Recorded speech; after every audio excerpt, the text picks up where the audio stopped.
with crescent-shaped pupils and a magnificent beard. A large mouth that constantly moves as if recalling the food eaten at noon. A clever and friendly personality that changes its ba in response to people's voices and expressions. I became completely captivated by them and visited them every day. The one who healed my heart, which had been betrayed by my husband Joshua and my sister Margaret, was a mysteriously charming white goat. I am Nancy. I am a 29-year-old nurse working at a hospital. It would be a lie to say that working early mornings and late nights isn't tough, but I am blessed with great colleagues and find my job rewarding. I have a husband, Joshua, who is 3 years older than me, and we got married 2 years ago. He works at a moderately large company, seems to be doing okay in his job, and is considered reliable and honest, which makes his boss take notice of him. Joshua has weekends off and finishes work at 5 p.m., while I have irregular shifts and days off due to early and night shifts. Even after getting married and living together, we only have meals together a few times a week. Still, I was happy to say welcome home, and I'm home, to Joshua, and I was comforted by seeing him enjoy my homemade meals. On the other hand, he is extremely lonely. He feels lonely when he comes home and I'm not there. It was him who quickly wanted to get married after we started dating. He couldn't stand living alone. Despite being bigger than me, he is like a child in how he gets lonely, which is cute but also a bit troublesome. Moreover, I worry about him hanging out with his single friends on weekends when I'm not around. I've considered changing to a hospital without night shifts, but I like my current workplace and the salary is good, so I can't decide easily. Saying I want to change jobs because Joshua gets lonely feels a bit embarrassing too. I wish there was a better reason, like having a child. But what came to me was an unimaginable trigger. One day, after finishing my day shift and returning home, I found a woman with brown hair and wearing shorts sitting in front of the door. When she saw me, her eyes lit up and she hugged me. "Nancy, I missed you." "Huh? Margaret?" It was Margaret. My younger sister by 2 years. The last time I saw Margaret was at my wedding 2 years ago. Ignoring my confusion, Margaret looked up at me with pleading eyes. "Nancy, help me. My boyfriend kicked me out." "Huh? Again?" Hearing Margaret's confession, I held my head in my hands. Margaret is friendly and cute, but very careless. While my parents and I are relatively neat, Margaret's room is always messy. There are half-drunk water bottles lying around, her bed is used as storage, and I've seen her sleeping on clothes scattered on the floor. When we lived together at our parents' home, this drove me crazy, and we often argued. Margaret started living alone near her university after graduating from high school. Enjoying her freedom, she barely attended classes and eventually dropped out. Our furious parents terminated her apartment lease and tried to bring her back home, but having tasted freedom, Margaret didn't want to return.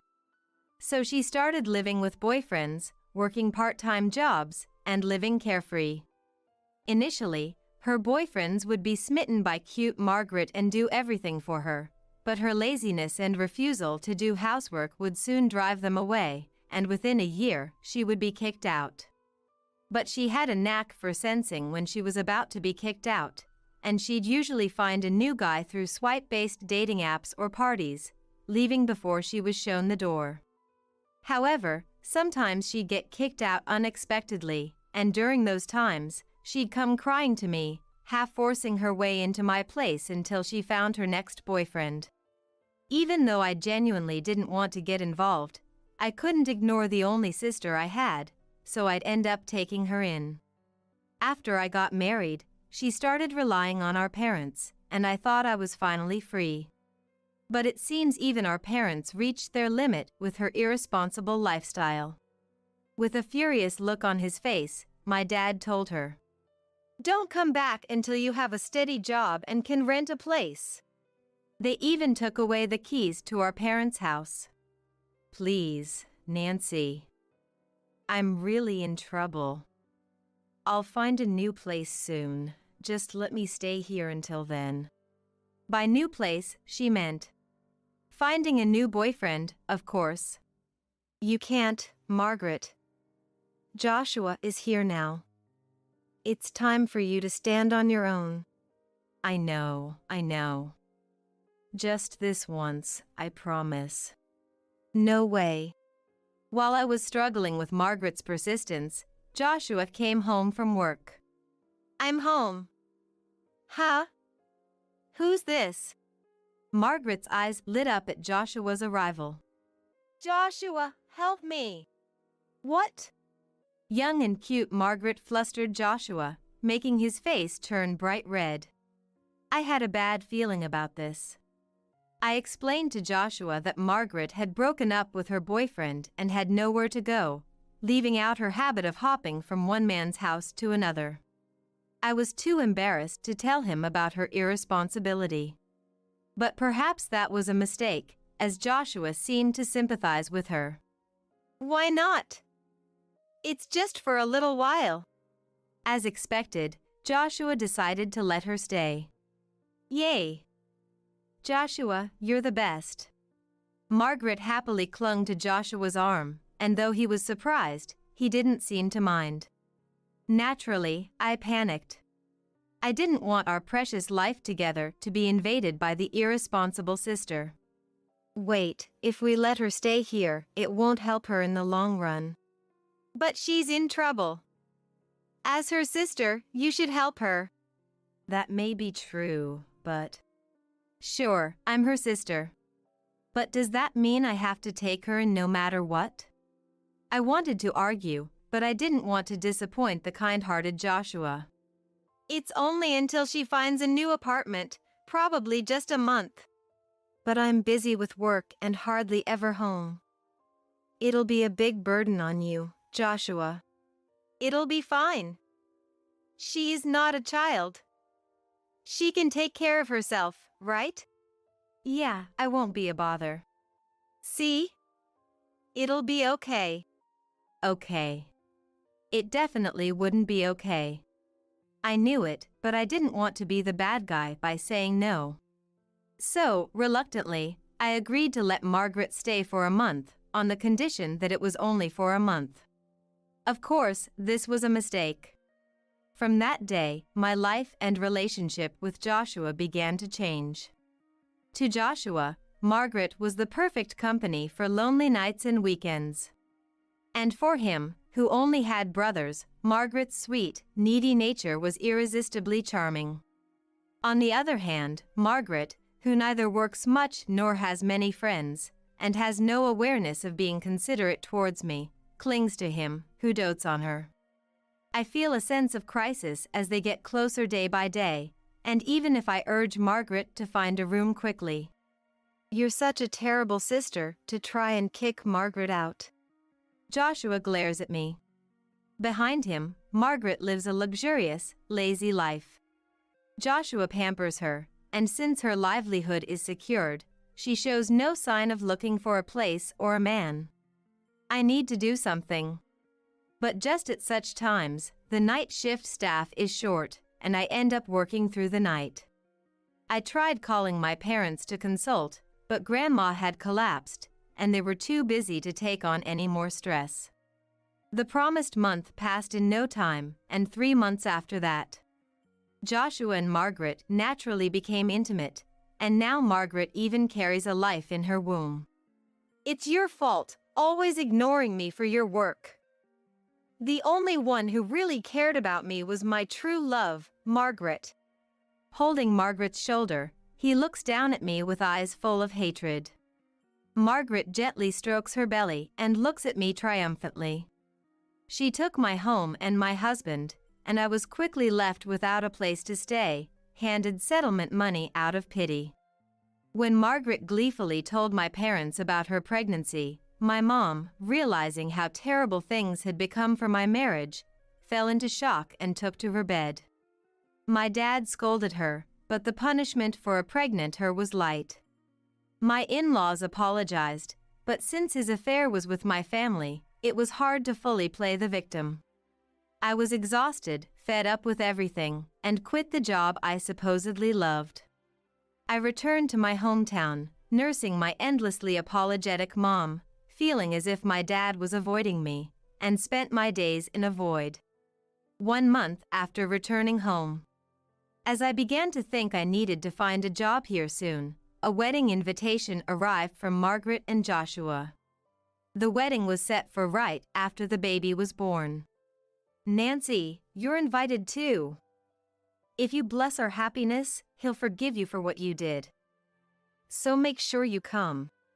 With that letter, which perfectly cast me as the villain, I didn't even have the energy to tear it up. I stuffed it into my bag and got into the car aimlessly. As I drove without any destination, I looked blankly outside while waiting at a red light. What is my life? I thought I had lived sincerely without hurting anyone, so why is the sloppy Margaret living better? Then, I saw a faint white shape on the overgrown embankment. A dog. It was too big for a dog, and its legs were thin. I was really curious and squinted my eyes. The creature was burying its face in the grass, seemingly eating something intently. What is that? Just as I was about to figure it out, the light turned green. I reluctantly stepped on the gas, but couldn't get that white figure out of my mind. I decided to turn around at the intersection and head back to the embankment. I parked in a nearby lot and climbed the embankment. There, I found a goat. A goat was fervently devouring the grass on the embankment. Why is there a goat here? Though it's not downtown, it's still a town with a residential area nearby. Having only seen goats on farms and in zoos, I couldn't fathom why there was a goat here. The goat paid no attention to me and simply continued to devour the grass in front of it. I couldn't take my eyes off the scene, so I sat down next to the goat and watched it eat. Then, as if the goat became curious about me, it lifted its head from the grass and looked at me with its crescent-shaped eyes. And then, for some reason, it shoved its face into my bag. Hey! Wait a minute! Panicking at the goat's strange behavior, I grabbed my bag, but the goat pulled out only an envelope. It was the wedding invitation for Margaret and Joshua. At that moment, "Hey!" someone shouted angrily. At the same time, a large man pulled the letter out of the goat's mouth. "I'm sorry about that. That's our goat, Rice." Rice? Suddenly being apologized to with the word for a carbohydrate, I was confused. Oh, Rice is the name of our pet goat. Wow, it's even chewed on it a bit. The man sighed, looking at the envelope with the goat's bite marks. It's okay. It's just a wedding invitation. But it must be really important. No, it's fine. It's for my ex-husband and sister's wedding. What? Oh. In my attempt to defend the goat, I accidentally revealed this, surprising the man. I felt like running away in embarrassment, but since he still held the envelope, I couldn't. Reluctantly, I explained the situation. The man and the goat listened quietly as I talked. His name, it turned out, was Paul. Although I had just met him, I thought he seemed like a nice person. As I was thinking that, Paul spoke up softly. Are you free right now? What? Well, yes. Then, please come with me for a bit. What? Without waiting for my reply, Paul took Rice's leash and started walking down the embankment. He then motioned for me to get into a small truck. I was hesitant to get into a vehicle with a man I had just met, but my curiosity about what this intriguing goat owner would do led me to follow him in my own car. We drove up a mountain road for about 20 minutes and arrived at a small dairy farm. Paul got out of the car, grabbed a long broom and began gathering fallen leaves. Then he lit a fire and held out his hand to me. "Give it to me." "What, that?" "Let's burn that silly invitation." "I would tell you to let the goat eat it, but paper with chemicals is bad for goats." "Come on, do it while the fire's strong." "But..." Stunned by the sudden suggestion, I was speechless, but the goat and Paul stared at me. Under their silent pressure, I decided to take the plunge. "All right." The invitation I threw into the center of the bonfire made a sound and quickly burned up. The thing that had been tormenting me so much disappeared in less than a minute. I watched the fire burn steadily. It was such a simple thing to do, I murmured, and Paul said nothing beside me. That night, I received calls from various relatives. Of course, they all asked, "Margaret brought the wedding invitation, but it looks like it's Nancy's husband. What's going on?" So I told them. "Margaret had an affair with my husband and had a child, so we divorced. You can attend the wedding if you want, but I won't be able to because a goat ate my invitation." Then, my relatives laughed. "My invitation was eaten by a goat too, so I can't go," and said. Their laughter made me laugh too, and I was able to sleep soundly for. The next day, I started visiting the dairy farm where Paul worked regularly. Paul was apparently the son of the dairy farmers. His job was to take care of the dairy cows, and Rice the goat was his pet. Besides Rice, he also had goats named Bread and Noodle. Sometimes people would ask him to send the goats out to graze the grass for them. I also learned for the first time that goats can be surprisingly lonely and friendly. I grew very fond of these goats, and as I came to see them, I began helping out on the farm and eventually found myself working there as a live-in worker. From early morning until evening, I worked until I was exhausted, taking breaks to watch the goats eating grass intently. It was a completely different life from working in the city and visiting stylish cafes, but it was so enjoyable that I felt like I could take a deep breath for the first time in a long while. A few months later, Margaret called me and said, "Why didn't you come?" Only then did I remember that it was the day of Margaret's wedding. "Oh, I couldn't come because the goat ate the invitation before I could read it." "So what? Why is everyone talking about goats?" Apparently, our relatives also didn't reply to the invitations because they said the goats had eaten them. The thought of goats munching on invitations made me chuckle softly. "You laughed, didn't you? Sorry. You're terrible, Nancy. You ruined my wedding. I was supposed to get a lot of gifts." "Seriously, did you really think you'd be celebrated after stealing Joshua from me?" "I saved poor him, who wasn't loved by you, Nancy." "No one would believe that. Everyone knows how careless you are." Margaret couldn't respond well to my retort and growled like a dog. Joshua's parents were sensible people, so they were too ashamed to invite relatives to their son's wedding after he cheated on his wife with her sister. "But he loves me more than Nancy." Yeah, good for you that he chose you. "I'm busy with cow duties from morning tomorrow. Good night." "What? Cows?"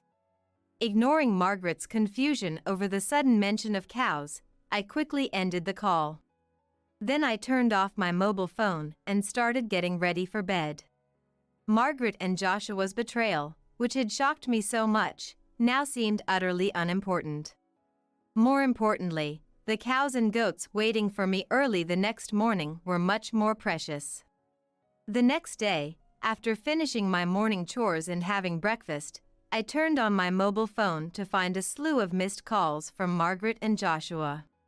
Ignoring them, I called the one remaining number, my mom's. With a tired voice, Mom told me the details of the wedding the day before. As Margaret had complained, all of Margaret and Joshua's relatives were absent. Even Joshua's colleagues had declined, so only Joshua's friends, who were curious, and Margaret's friends, who were unaware, attended.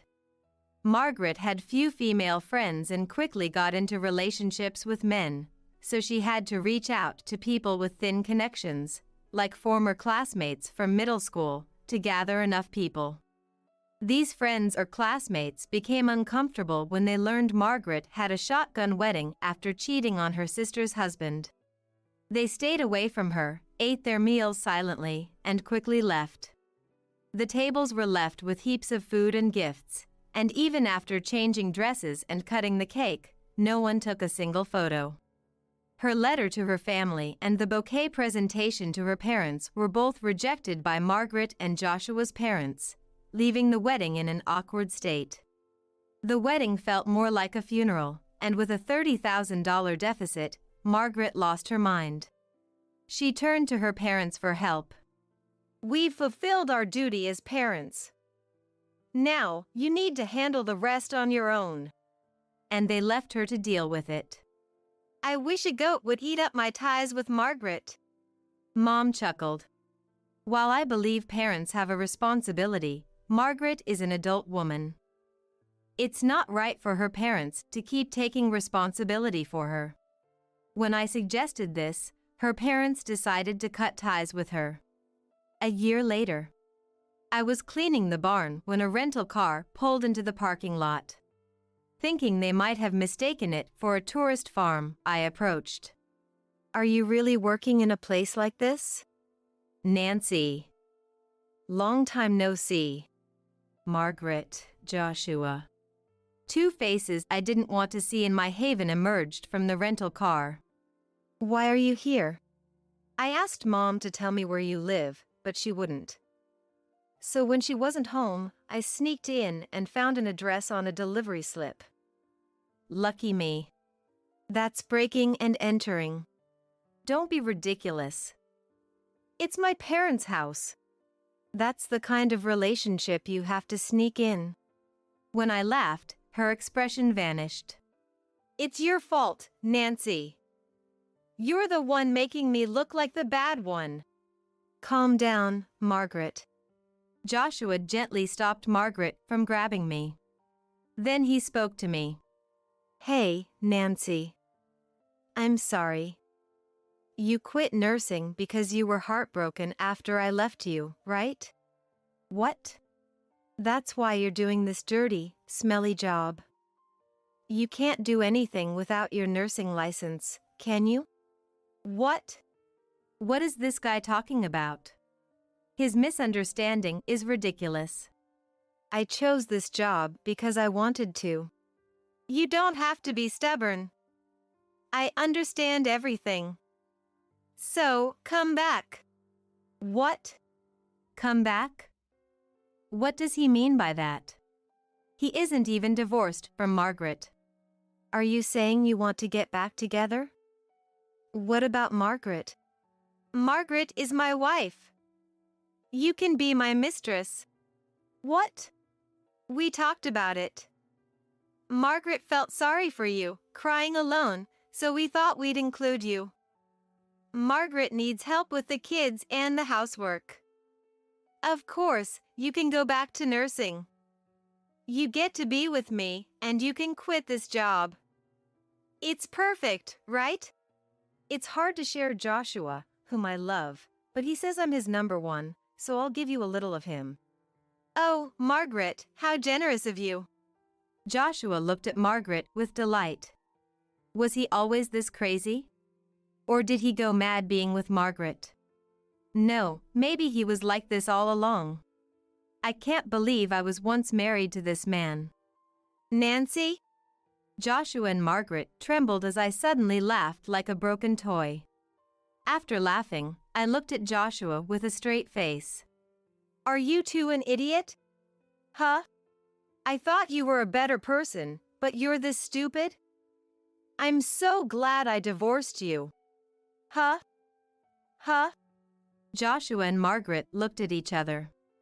"I don't understand why you're hesitating. Did you really think I would cry tears of joy at your stupid suggestion?" Honestly, you've really underestimated me. You're probably having trouble because your place is a mess, right? Aren't there a ton of those bugs you hate so much? How do you know that? Because Margaret can't do housework. Plus, you've been staying up late with her, haven't you? Always late for work? You used to be valued at work for your honesty, even if your performance wasn't great. But now, after cheating with your wife's sister, marrying her openly, and neglecting your work, your reputation must be terrible.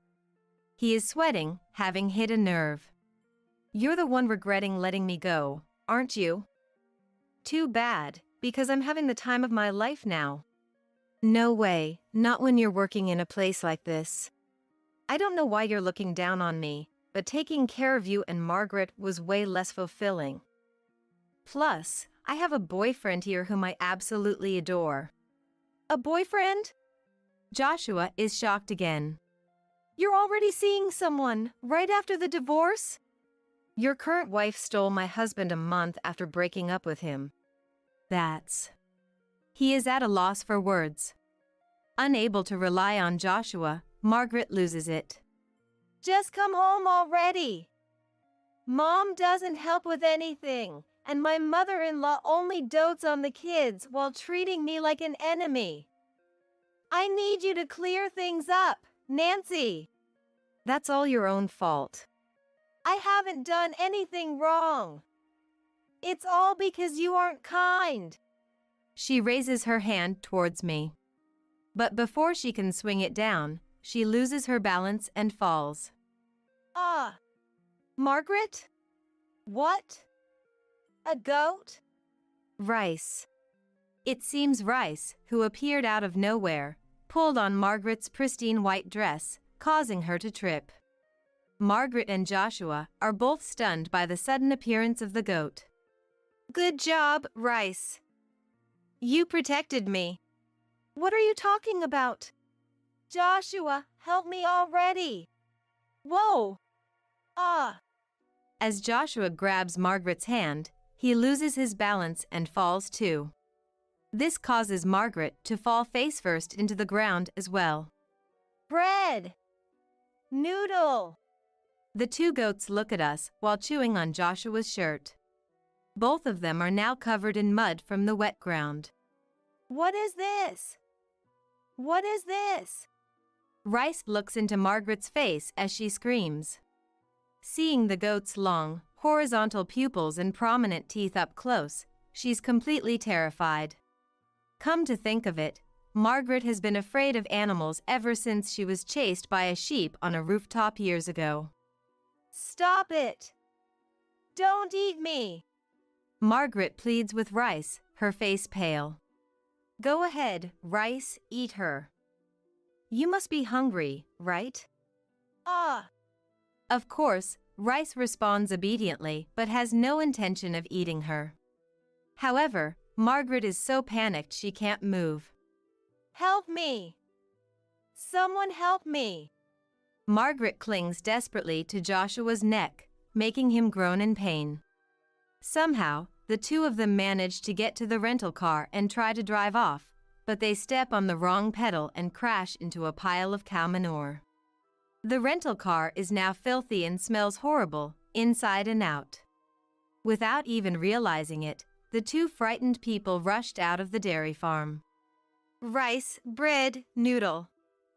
Thank you. I love you. I hugged my beloved helpers tightly. A little distance away, Paul, who had brought Rice and the others to me, smiled with relief. Things didn't go well for Margaret and Joshua afterward. The rental car was in such a terrible state that the rental company was furious.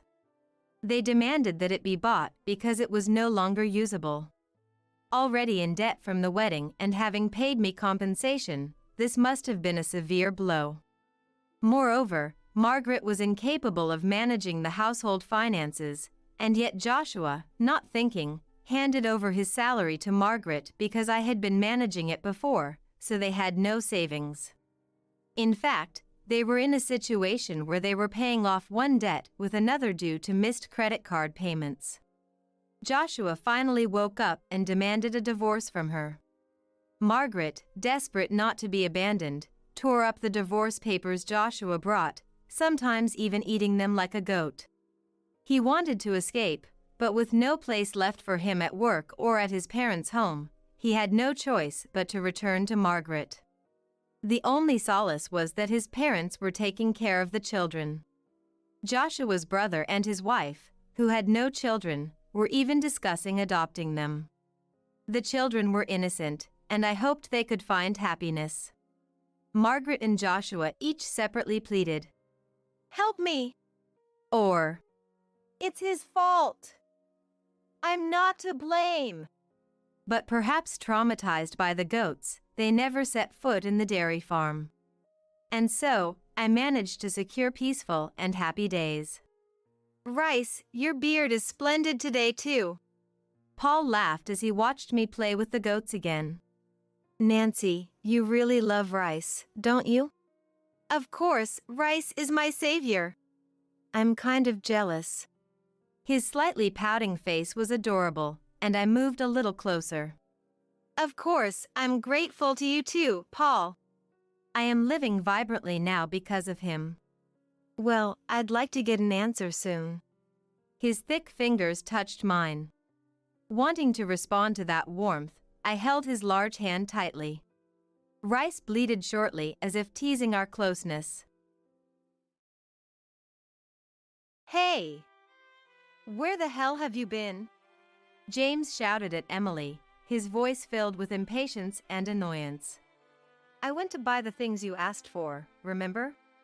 Emily replied, trying to keep her tone even and calm despite the growing tension in the room. "Well then, hurry up and hand them over," James demanded, his hand outstretched expectantly. Emily couldn't understand why she had to be spoken to like this. This wasn't how someone should behave when asking for a favor. "Seriously, when did it come to this?" Emily muttered under her breath, feeling a mix of frustration and sadness. She could easily pinpoint the moment when her husband James's attitude had drastically changed. It was after he had been in a car accident that left him unable to walk. Despite Emily's insistence, James had stubbornly refused to stay in the hospital, insisting on returning home. And thanks to that, Emily had been juggling both work and household chores, essentially doing the work of two people. "Whatever. I'm thirsty. Bring me some coffee," James ordered, his tone dismissive and entitled. As a small act of defiance, Emily brought James a coffee that was hotter than usual. After taking a sip, James must have found it too hot because he dropped the cup, spilling its contents. "You did that on purpose, didn't you?" James accused, his eyes narrowing with suspicion. "Of course not. It's the same as always." Emily defended herself, feeling a spike of indignation at the baseless accusation. "Like hell it isn't," James retorted, his voice rising with anger. Then, in a sudden fit of rage, James threw the cup at Emily. Although it didn't hit her face, it struck the back of her hand, causing her to wince in pain. "You've got to be kidding me," Emily said through gritted teeth, cradling her injured hand. "Who's kidding who?" James shot back, his expression a mix of anger and bitterness. The senseless argument continued for a while until the doorbell rang, bringing it to an abrupt end. "Go answer it," James commanded, his tone leaving no room for discussion. "I know, I don't need you to tell me," Emily snapped back, turning on her heel to leave the room. When she opened the door, there stood a person claiming to be a lawyer. "You're a lawyer? But why?" Emily asked, confusion evident in her voice. "I received a consultation request from James." "May I come in?" The lawyer explained, his tone professional and courteous. "Oh, sure. I'll show you to James's room," Emily replied, still trying to process the unexpected visitor. As Emily led the lawyer to James's room, she couldn't help but wonder what on earth was going on. The lawyer's presence seemed to instantly change James's demeanor from irritable to cheerful. "Finally!" James exclaimed, a grin spreading across his face. "Finally?" Emily echoed, her brows furrowing in confusion. "Well, you'll find out soon enough," James replied cryptically, leaving Emily to wonder what on earth was about to unfold. "So, lawyer, this woman has been cheating on me, right?" James accused, pointing a finger at Emily. "What are you talking about?" Emily exclaimed, her eyes wide with shock and disbelief. "I know all about it. You've been meeting up with another man behind my back, haven't you, Emily?" James pressed, his tone dripping with self-righteous indignation. "Huh? That's impossible. What are you saying?" Emily countered, her mind reeling from the baseless accusation. "Anyway, lawyer, this means we can get a lot of compensation from Emily, right?" James asked eagerly, rubbing his hands together in anticipation. At this, the lawyer James had called for adopted a stern expression. "I'm sorry to say, but there is no evidence to support such a claim," the lawyer stated firmly, his tone leaving no room for argument. "What? That can't be right.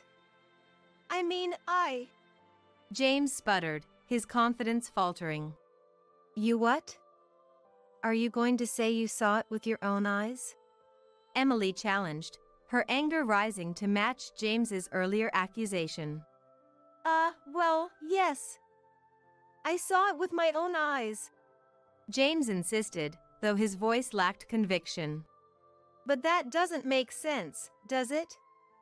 You can't even go outside, right?" Emily pointed out, her eyes narrowing suspiciously. James's words were becoming more and more irrational by the second. "Or maybe someone's been taking you out. But the only person who comes to the house is the home health aide," Emily added, her tone dripping with sarcasm. "In any case, there is no evidence to suggest that your wife has been unfaithful, so my work here is done," the lawyer concluded, standing up to leave. "You've got to be kidding me. Some lawyer you are," James spat, his face twisting with anger and frustration. "I assure you, I am a lawyer. Now, if you'll excuse me," the lawyer replied coolly, exiting the room without a backwards glance. "I'm so sorry for making you come all this way for nothing," Emily apologized to the lawyer, feeling mortified by James's wild accusations. It was beyond embarrassing to have a lawyer come to their home based on James's delusions, only to find that there was no basis for his claims. "If there's anything else, please don't hesitate to contact me," the lawyer said, handing Emily his business card before taking his leave. "I understand. Thank you," Emily replied gratefully, accepting the card with a nod. With a deep sigh, Emily turned and headed back to the room. She found James looking dejected, all his earlier bravado gone. "I hate to kick you when you're down, but I think you owe me a detailed explanation," Emily said firmly, crossing her arms over her chest. Faced with Emily's determination, James seemed to have no fight left in him. From that moment on, James became as docile as a different person. According to James, he had apparently believed the story told to him by the male home health aide who had been coming to their house. To make matters worse, that man had quit his job a few days ago, leaving no way for Emily to get more details about the story. And now, a new home health aide, a rookie, was coming to their house. Several months passed. "I'm always causing you trouble," James said one day, his tone apologetic. On weekdays, a home health aide came to help, but on weekends, it was basically Emily who took care of James. "It can't be helped, can it?" Emily replied, trying to keep the weariness out of her voice. It was while Emily was changing James's adult diapers, as she always did. A message from their daughter, Lisa, arrived on Emily's mobile phone. "What?" Emily muttered, her brows furrowing in confusion. "What's wrong?" James asked, picking up on Emily's change in demeanor. "No, it's nothing," Emily replied quickly, not wanting to discuss it with James. But as Emily glanced over at James, she was met with an even more shocking sight. "You." Emily breathed, her eyes widening in disbelief. "What's wrong?" James asked again, oblivious to the reason for Emily's reaction. "Haven't you noticed?" Emily asked, her voice barely above a whisper. "What are you talking about?" James demanded, his tone growing impatient. "No, it's nothing. I'm just going to go out and do some shopping," Emily said quickly, forcing a smile. "Oh, okay. Be careful," James replied, a hint of concern in his voice.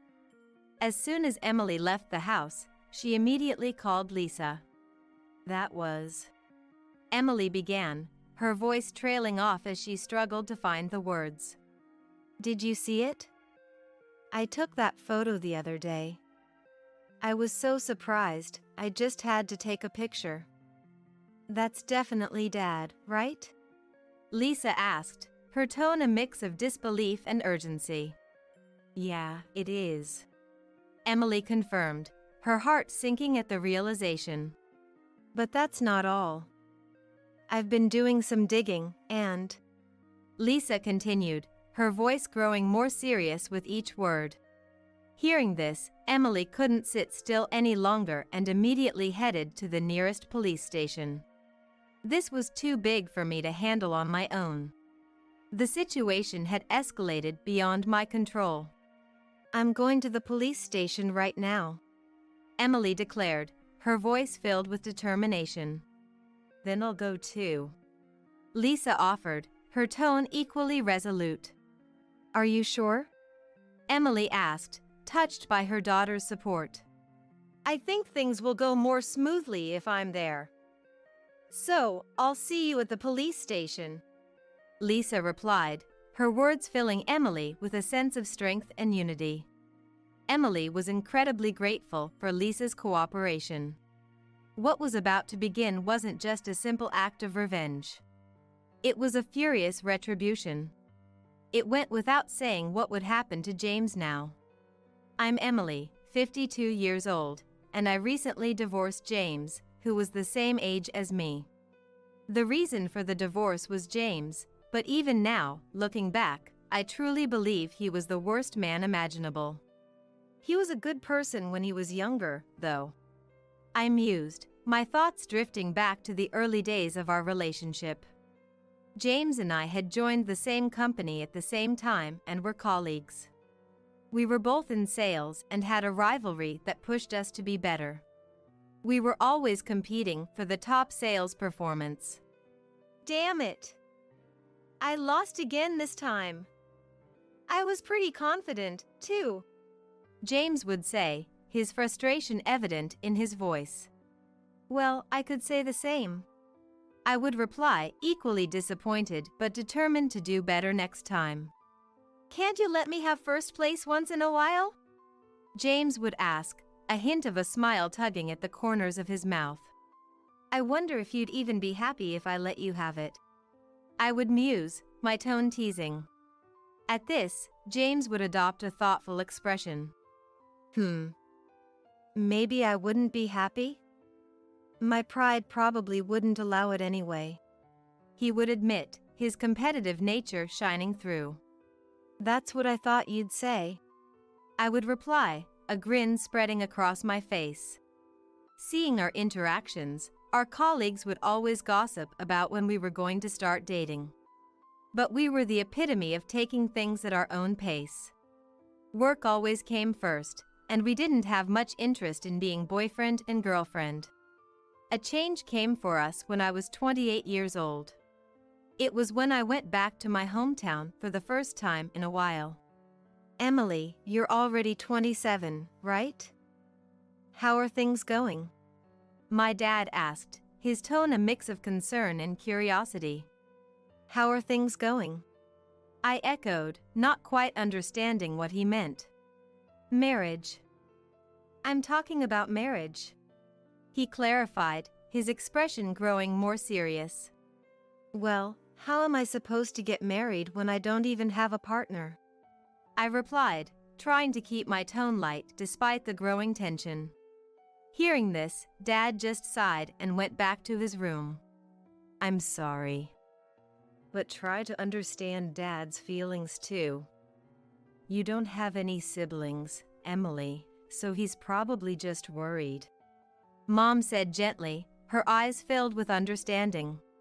Yeah, I replied, suddenly feeling a bit guilty for my dismissive attitude. But you know, I'm not telling you to get married right away. You clearly love your job, so there's no need to rush.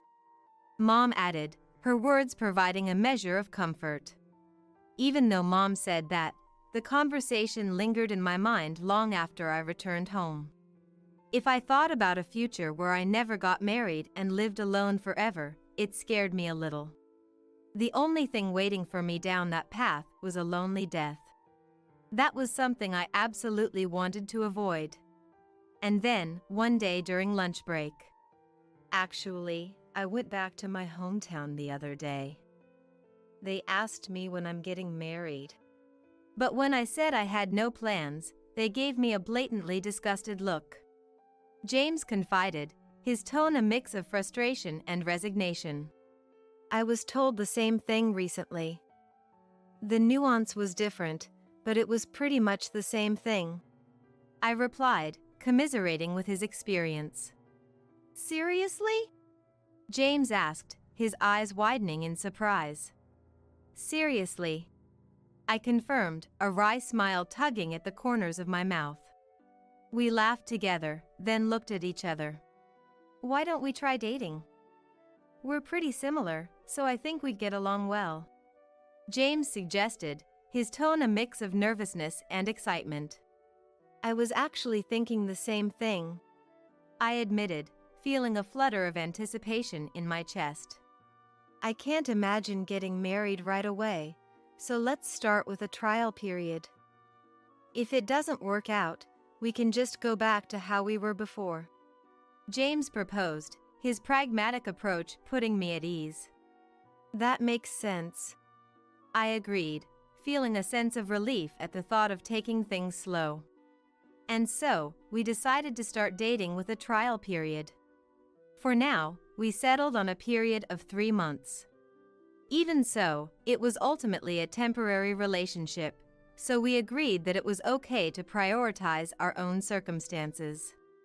The 3-month period seemed long, yet short.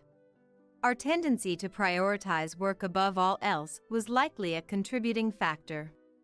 Hey, why don't we try extending the period a bit longer? James suggested, his tone casual yet hopeful. Yeah. I think that's a good idea. I agreed, feeling a sense of relief at not having to make a decision just yet. In this manner, a full year passed by before we knew it. Can I talk to you for a sec? James asked, his expression serious. Sure. But I think I already know what you're going to say. I replied, a knowing smile tugging at the corners of my mouth. You do? James asked, his eyes widening in surprise. In the end, we officially started dating. In hindsight, what was the point of that trial period? I mused, shaking my head at the memory. If we had just done this from the beginning, everything would have been resolved without all the roundabout nonsense. Hating half measures, we gave our all to both work and our private lives. After we had started dating officially and when I turned 30. You seem awfully happy about something. James noted, his tone a mix of curiosity and amusement. Well, you could say that. I replied, unable to keep the grin off my face. So? What happened? James pressed, his interest piqued. I got a promotion, I announced, my voice brimming with pride.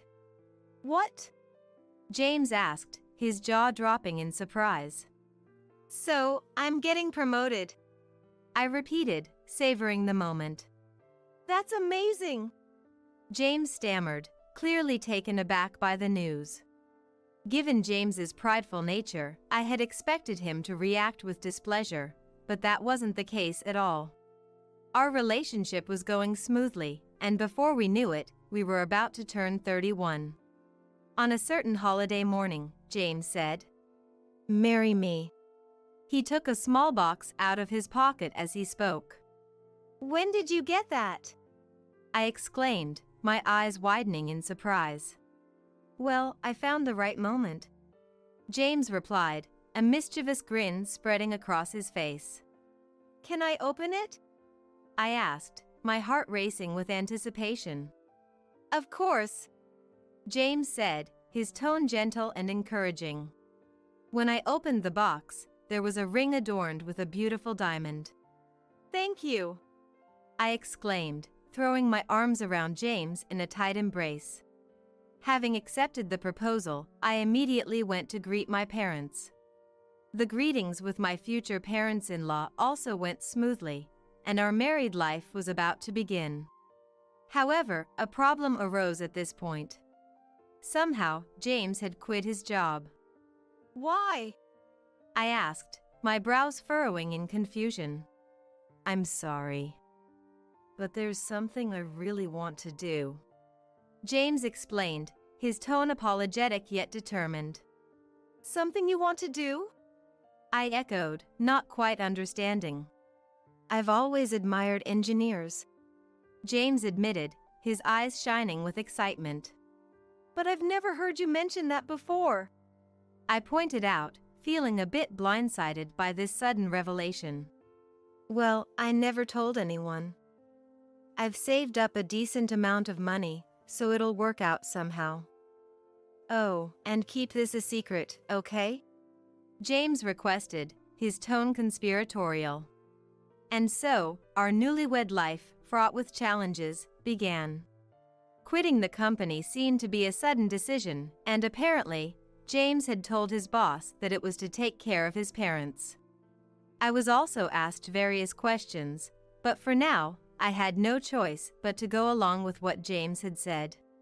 It's not like I can tell them the truth, I muttered, feeling a twinge of guilt at the deception. From then on, James shut himself in his room, sitting in front of the computer for hours every day. I knew he was originally a diligent person, but I was worried if he could really catch up by starting to study now. However, something happened that made even that concern fade away. I found out I was pregnant. Seriously? That's great, James exclaimed, his face breaking into a wide grin. Yeah. I have a favor to ask though. I think there will be more things I'll need your help with from now on, I said, my tone serious. Don't worry. I can at least do household chores, James assured me, his voice filled with confidence. After that, my belly continued to grow steadily. However, James, who had been supportive in the early stages of my pregnancy, seemed to have grown tired of it and started doing nothing more often. Hey, I'm not feeling well today, so could you prepare your own meals? I asked, my voice strained with fatigue. What? Why? James asked, his tone a mix of confusion and annoyance. Why? Because my body hurts, I explained, trying to keep my patience. You say that, but you can move around just fine, James retorted, his brows furrowing in disbelief. It really does hurt, I insisted, feeling a wave of frustration wash over me. Ah, fine. I'll go eat out today, James said, his tone exasperated as he grabbed his coat and headed for the door. Was it really something to get so angry about?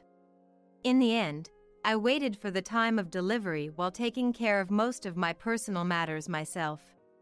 A few weeks later, I gave birth to Lisa. I was relieved that she was born safely. My parents came to the hospital, but James didn't come, saying he was busy. "Where's James?" my mom asked, her brows furrowing in concern. He seems to be a bit busy," I replied, trying to keep my tone light despite the growing unease in the pit of my stomach. "But today is Sunday. Does he work on holidays too?" my dad pressed, his expression skeptical. I hadn't expected to be questioned like this, so I lost my composure. Dad didn't miss that. "Call James right now," he demanded, his tone leaving no room for argument. "What?" I asked, caught off guard by his sudden request. "Just do it," Dad insisted, his expression stern. "This has turned into a hassle," I muttered, feeling a sense of dread wash over me. In this situation, there was no room to refuse. "Fine," I relented, reaching for my phone. I called James, but he didn't answer. "It seems like he's not picking up. Maybe he really is busy," I suggested, hoping to placate my father. "Keep calling until he answers," Dad ordered, his tone unwavering. I had forgotten that Dad was a stubborn man, recognized by both himself and others. After about 5 calls, James finally picked up. "What's up?" "I'm a bit busy over here," James said, his tone slightly annoyed. Well, I just wanted to let you know that the baby was born safely," I explained, trying to keep my voice steady. Then Dad told me to put the phone on speaker. "Oh, good job," James said, his tone more casual than congratulatory. "Thanks," I replied, feeling a mix of relief and unease. At that moment, all I could do was pray that James wouldn't say anything unnecessary. "So, when are you getting discharged?" "I'm alone here, and the housework is piling up. I need you to do it," James continued, his tone almost demanding. I thought it was over. Looking at Dad, I saw an expression filled with anger. "Anyway, I think I can be discharged soon. So, talk to you later," I said hurriedly, trying to end the conversation before things escalated further. After that, I was desperately trying to calm Dad down. He was ranting, demanding that I call James here, and criticizing him. Mom managed to handle the situation somehow, realizing that this would cause trouble for the hospital, but from then on, the joy of giving birth had completely vanished. This incident marked the beginning of the deterioration of my relationship with Dad.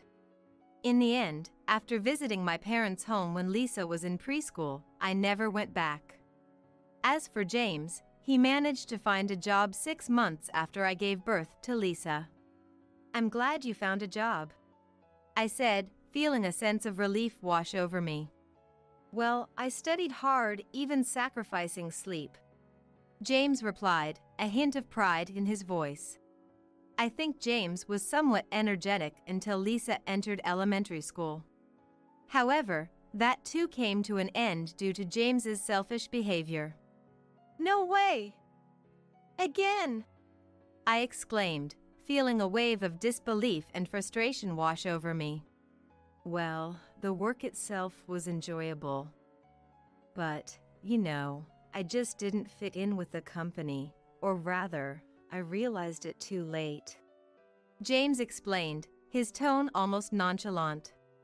"You're just realizing that now?" I asked, my voice rising with anger.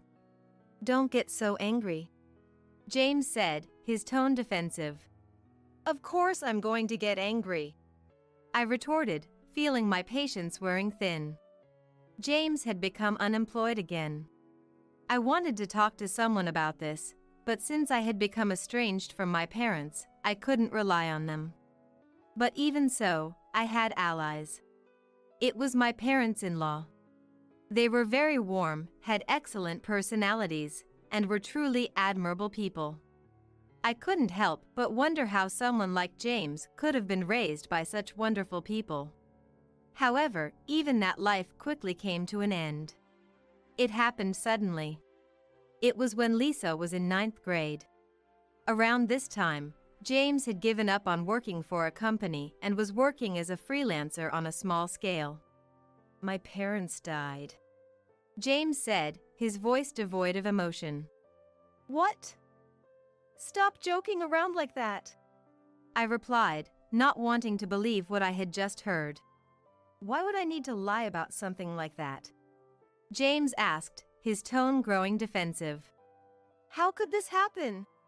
I muttered, feeling a sense of shock and disbelief wash over me. "You knew they were on a trip, right? Apparently, they got caught up in an accident," James explained, his voice strained with grief. The thought of never being able to see them again hit me all at once, bringing a wave of sadness and a sense of loss. Even James seemed at a loss for words at that moment. This significant event led James to start going out drinking almost every night. He didn't seem to be working, and his daily rhythm became irregular. "Is work going okay lately?" I asked, feeling a growing sense of concern. "I don't need you to worry about me," James replied, his tone dismissive. "You shouldn't talk like that," I said, feeling a spike of frustration at his attitude. "Can't you just be quiet for a bit?" James snapped, his voice filled with irritation. The conversations between us as a couple also noticeably decreased. If I tried to talk to him, he would make a displeased face. Lisa also started to avoid talking to James when he was like that. That didn't change even as she progressed through high school and university. And then, when Lisa became a senior. Lisa started living on her own when she entered university, so it was just James and me at home. There was hardly any conversation, whether we were eating or in the living room. We had completely grown cold. Then, one day, "I'm going out for a meeting today. I think I'll be back in the evening," James said, his tone businesslike and detached. After saying that, James left. Since it was Saturday, I was taking care of household chores that I couldn't do on weekdays when I received a phone call. They said James had been hit by a car on his way back from the meeting. I contacted Lisa, and we both headed to the hospital. "Oh, you came," James said, his tone casual despite the situation. "Are you okay?" I asked, my voice filled with concern. "It seems like both my legs are broken, but I'll manage somehow," James replied, trying to sound reassuring. "I see. That's good," I said, feeling a sense of relief that James was all right. However, this was just the beginning. James was hospitalized for about 2 months and was discharged after recovering enough to walk. But a week later, he felt pain in his legs and went to the hospital. This time, due to the excessive pain, he went to a nearby hospital he had visited once before. "This isn't good," the doctor said, his tone grave. "What?" I asked, feeling a sense of dread wash over me. "It seems like the condition of his legs is not good," the doctor explained, his expression somber. "So what's going to happen?" I asked, my voice trembling with fear. "Depending on the case, there's a possibility he may become unable to move," the doctor replied, his words hitting me like a punch to the gut. "No way!" I exclaimed, feeling a wave of panic wash over me. I was worried sick, but I also felt a sense of doubt. James was strangely calm. "For now, let's wait and see," the doctor suggested, his tone meant to be reassuring. "Okay," I replied, feeling a sense of helplessness wash over me. On the way home, James couldn't walk without support. "Are you okay?" I asked, my brows furrowing with concern. No, it's really painful, James admitted, his face contorted with pain. Let's get home quickly, I said, trying to hurry our pace. Within a month, just as the doctor had said, James became unable to walk. For now, let's call an ambulance, I suggested, reaching for my phone. But James said, I want to go by taxi. An ambulance would be more reliable, I argued, feeling a spike of frustration at his stubbornness. No, I just can't walk, that's all, James insisted, his tone dismissive. Following James's words, I called a taxi, and we headed to the previous hospital. So, what's the situation? I asked, my heart pounding with anxiety. The condition is quite bad, the doctor replied, his tone grave. So, he won't be able to walk anymore? I asked, feeling a sense of dread wash over me. That's right, the doctor confirmed, his words like a heavy weight on my chest. Looking back now, maybe I should have been more suspicious. In the end, James was diagnosed with paraplegia and became unable to move without a wheelchair. Hospitalization was suggested, but he wanted to recuperate at home. However, since James would be alone on weekdays, we decided to request a home health aide.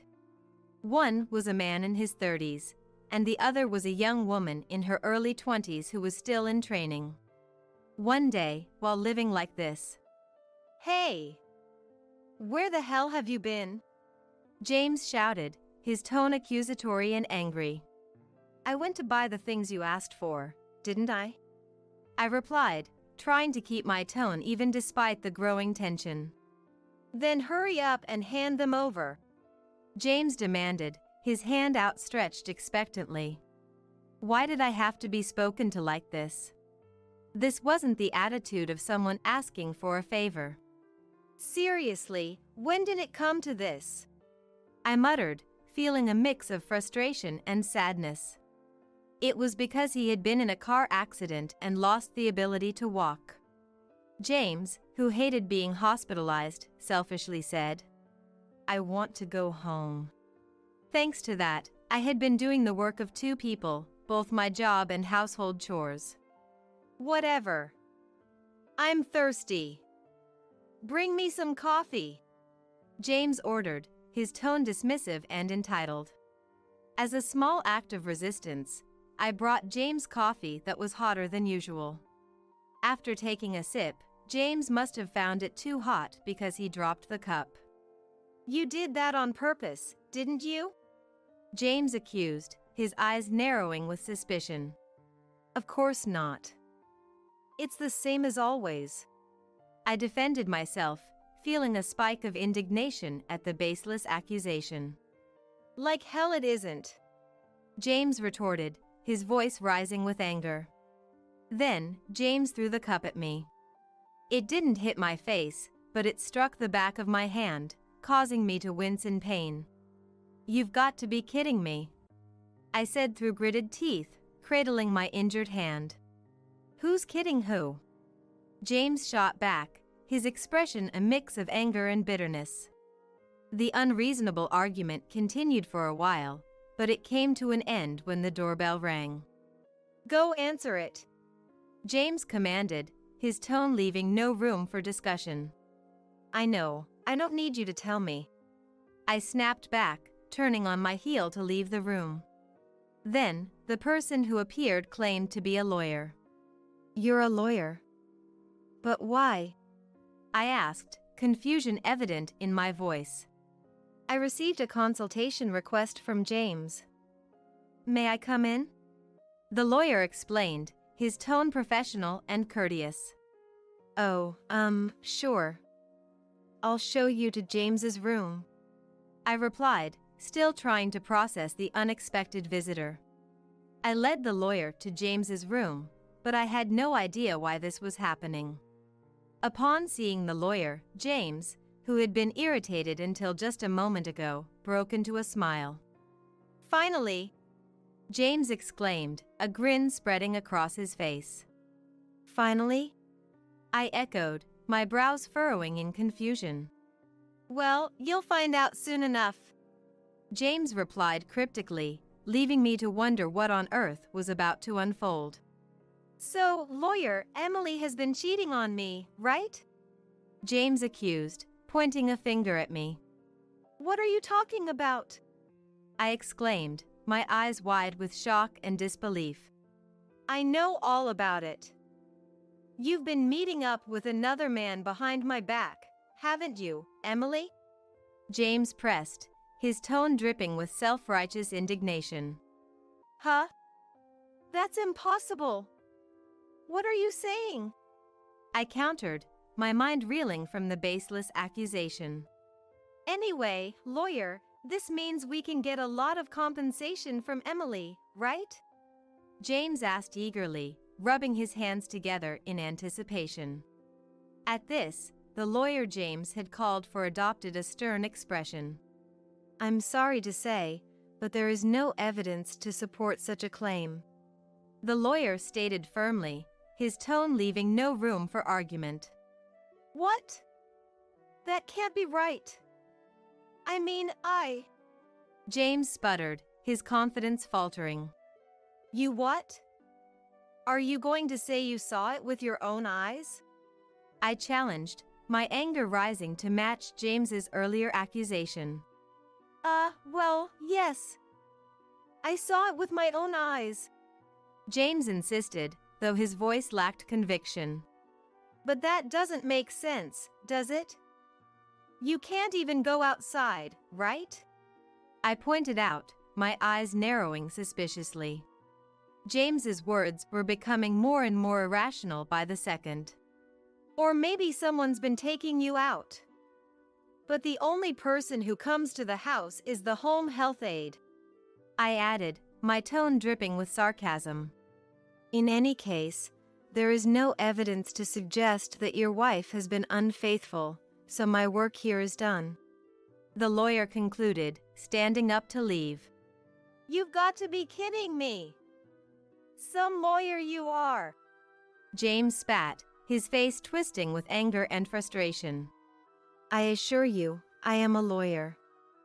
Now, if you'll excuse me," the lawyer replied coolly, exiting the room without a backwards glance. "I'm so sorry for making you come all this way for nothing." I apologized to the lawyer, feeling mortified by James's wild accusations. It was beyond embarrassing to have a lawyer come to our home based on James's delusions, only to find that there was no basis for his claims.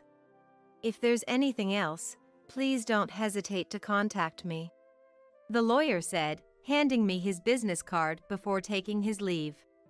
"I understand. Thank you," I replied gratefully, accepting the card with a nod. With a deep sigh, I turned and headed back to the room.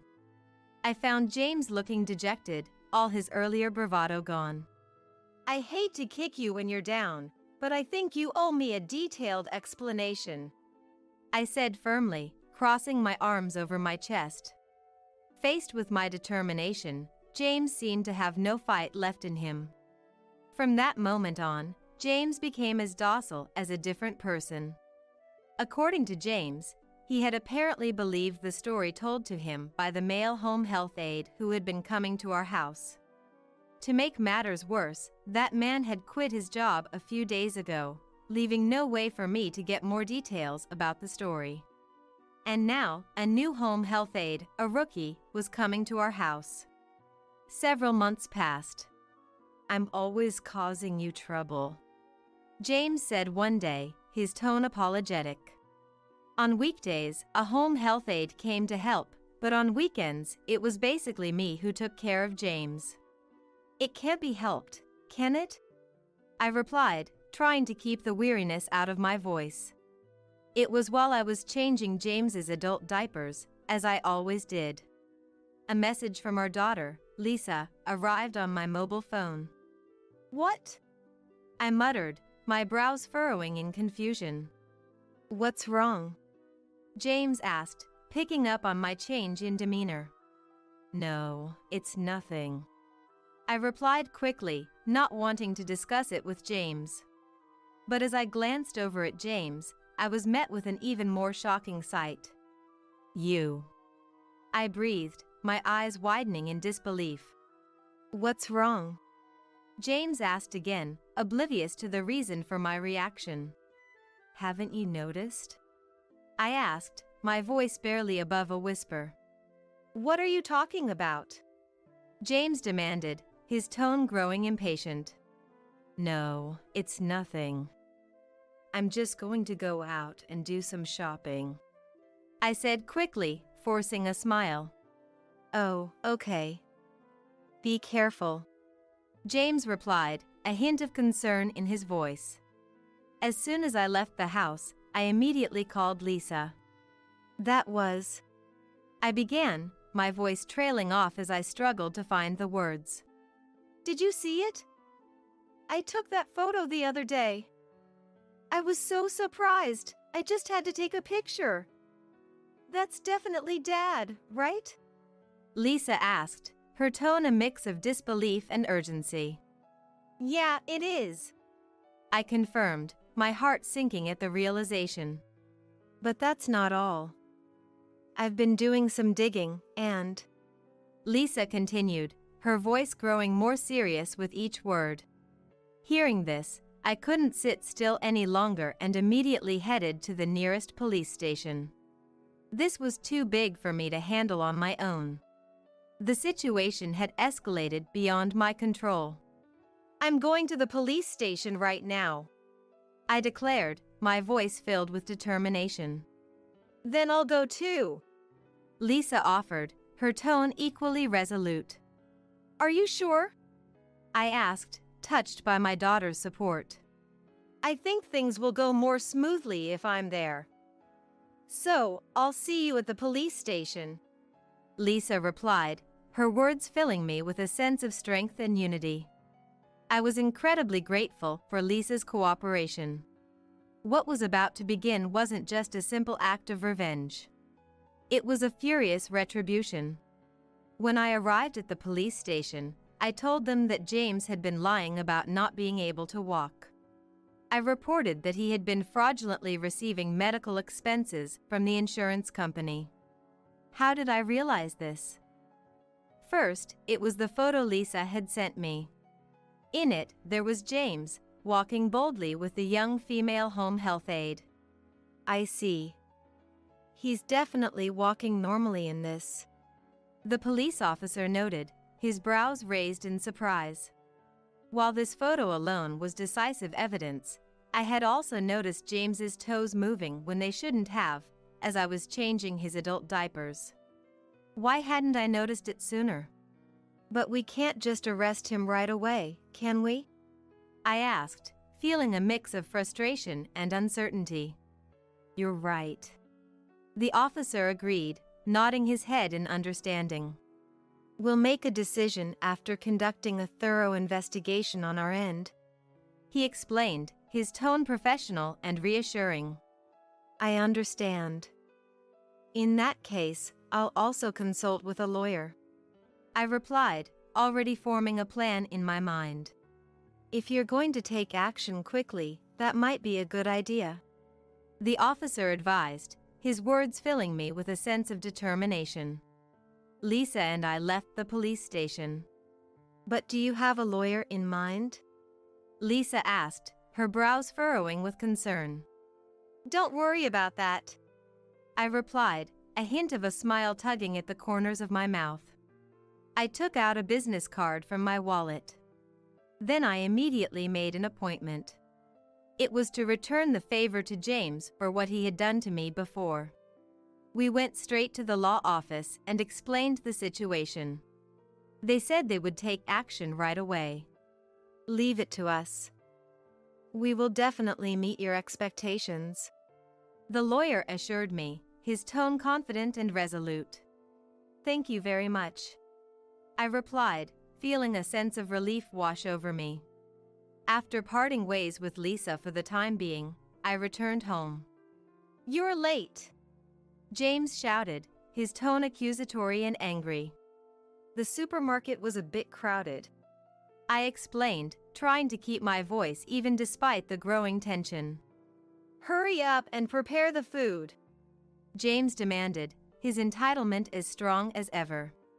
I no longer felt irritated like I used to. Now, I just wanted to show James hell as soon as possible. I kept in frequent contact with the lawyer, and all the preparations were made. The operation was set to be carried out the following Monday. I took paid leave to prepare for it. Then, in the afternoon, I met up with the lawyer in front of the entrance. Shall we go then?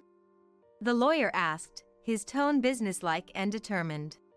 Yes, I replied, feeling a surge of adrenaline course through my veins. We opened the front door and headed towards James's room. Why are you here? And who's that guy next to you? James demanded, his eyes widening with surprise and suspicion. Long time no see. The lawyer greeted, his tone cool and professional. I've brought him here today to expose your true nature, I explained, my voice filled with a mix of anger and triumph. True nature? James echoed, his brows furrowing in confusion. First, I threw the photo Lisa had taken at James. It's laughable that you can't walk after seeing this. Everything has been exposed, I declared, my tone dripping with sarcasm.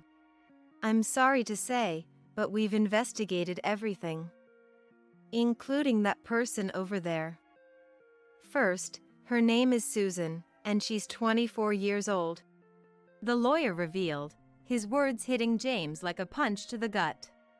At this, Susan, James's mistress, tried to stop him. I'll tell you everything, she said, her voice trembling with fear. Good decision, I replied, feeling a sense of satisfaction wash over me. It seems that the two of them first got involved when James had the accident. It was supposed to be a traffic accident, but the other party was this Susan. At first, she apparently planned to threaten James and steal money from him, but somewhere along the way, she became attracted to him. That's when she introduced him to that hospital. Its true identity was a dangerous hospital that would write any diagnosis as long as you paid them money. I see. I didn't know that much, but this is quite substantial evidence, the lawyer noted, his expression serious and thoughtful. Later on, that hospital would develop into a case big enough to make the news, but that's another story. Furthermore, it was all under Susan's orders that James hired a lawyer to try to discredit me. You've done quite a lot for someone so young, I said, my tone a mix of sarcasm and disbelief. For now, what you two have done is a proper act of infidelity. That's why I'm divorcing James, and I'm going to make sure you two pay compensation in the divorce trial. After all, I have a skilled lawyer on my side, I declared, my voice filled with determination and righteous anger. Wait! Calm down, James stammered, his eyes wide with panic. It's impossible. And what you've done is also fraud, so you might get arrested. Well, I'll contact you again. Bye, I said, leaving those words behind as I left the house. After that, I successfully submitted the divorce application. And with that, this problem was settled for the time being. Well then, I'll return to the office for now and take care of the procedures for compensation in the divorce trial, the lawyer said, his tone businesslike and efficient. Please do, I replied, feeling a sense of relief wash over me. Leave it to me, the lawyer assured me, his words filling me with confidence. After parting ways with the lawyer, I sent a message to James.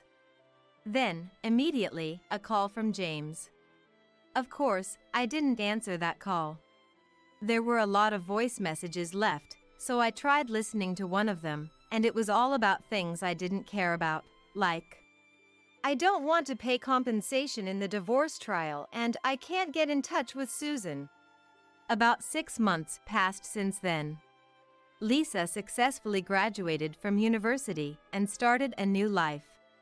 But there was also something that surprised me.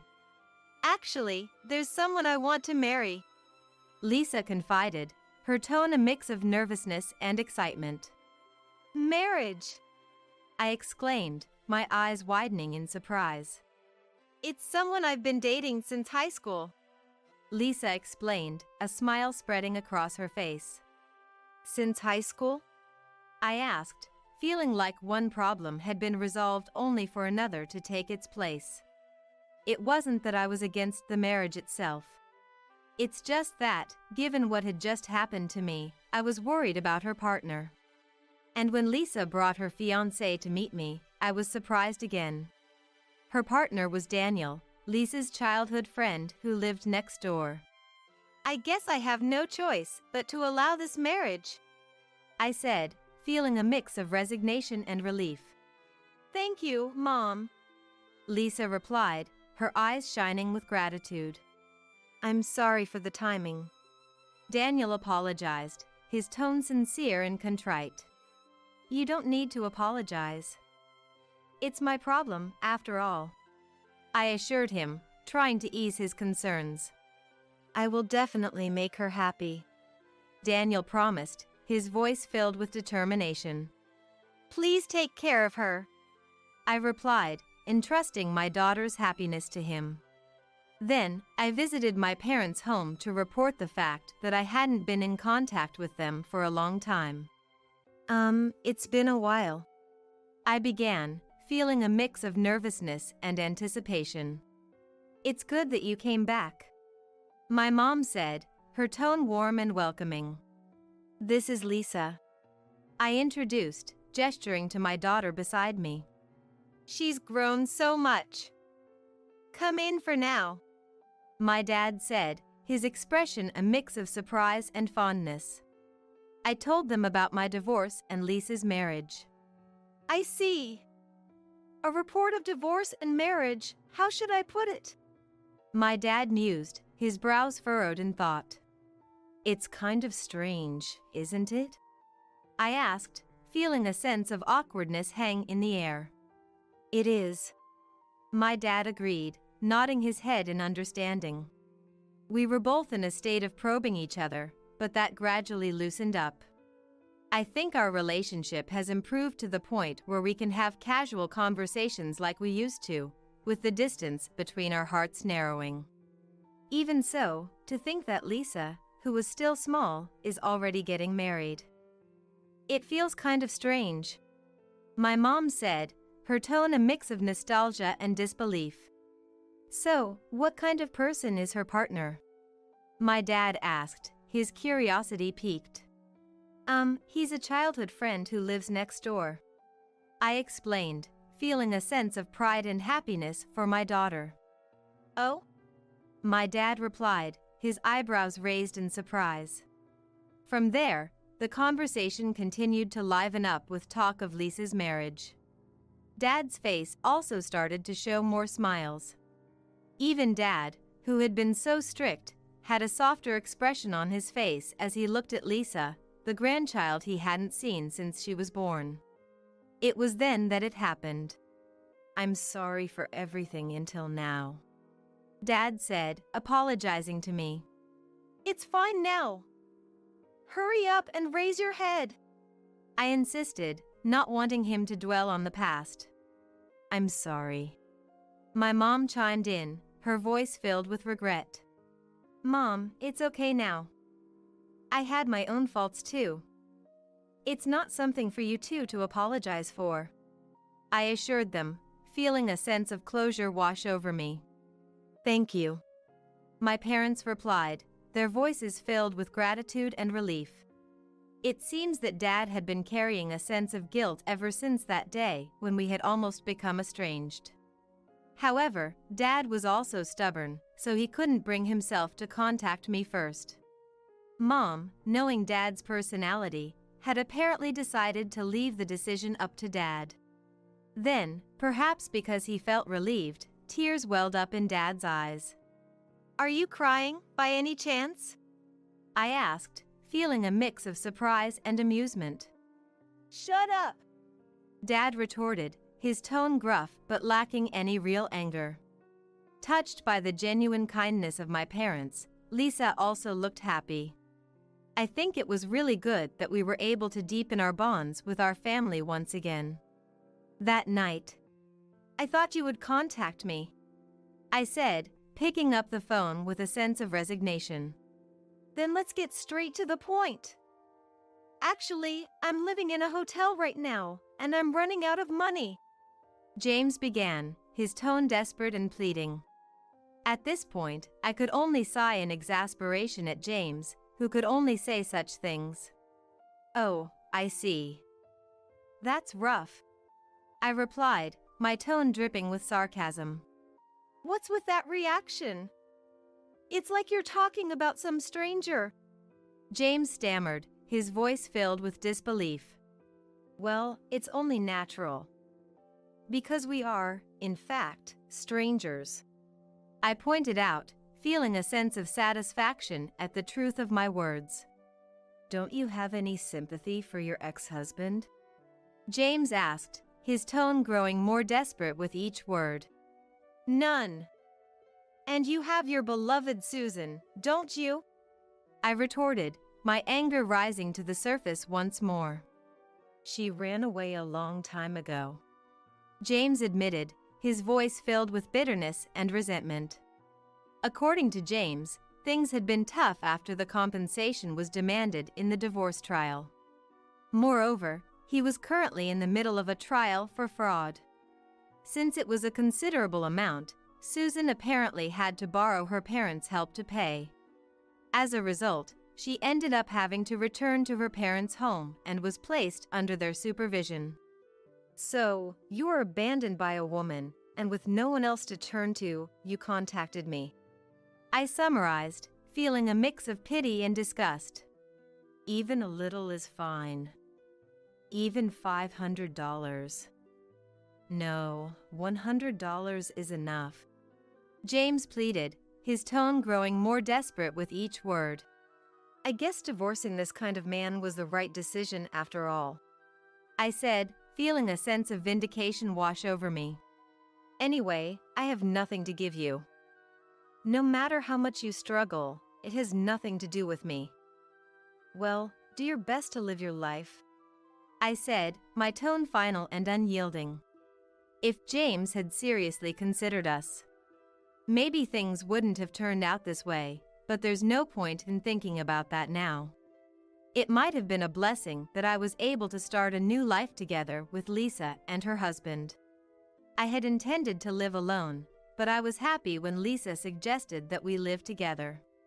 I don't know where James is or what he's doing to make a living now. And that's fine. After all, I have nothing to do with him anymore. Mom, what's wrong? You have a difficult expression on your face, Lisa asked, her brows furrowed with concern. Really? I was just thinking about that man, I replied, my thoughts still lingering on the past. Ah, that man. Don't tell me, do you still have feelings for him? Lisa asked, her tone cautious and hesitant. I turned to her with a smile. I don't have any lingering feelings.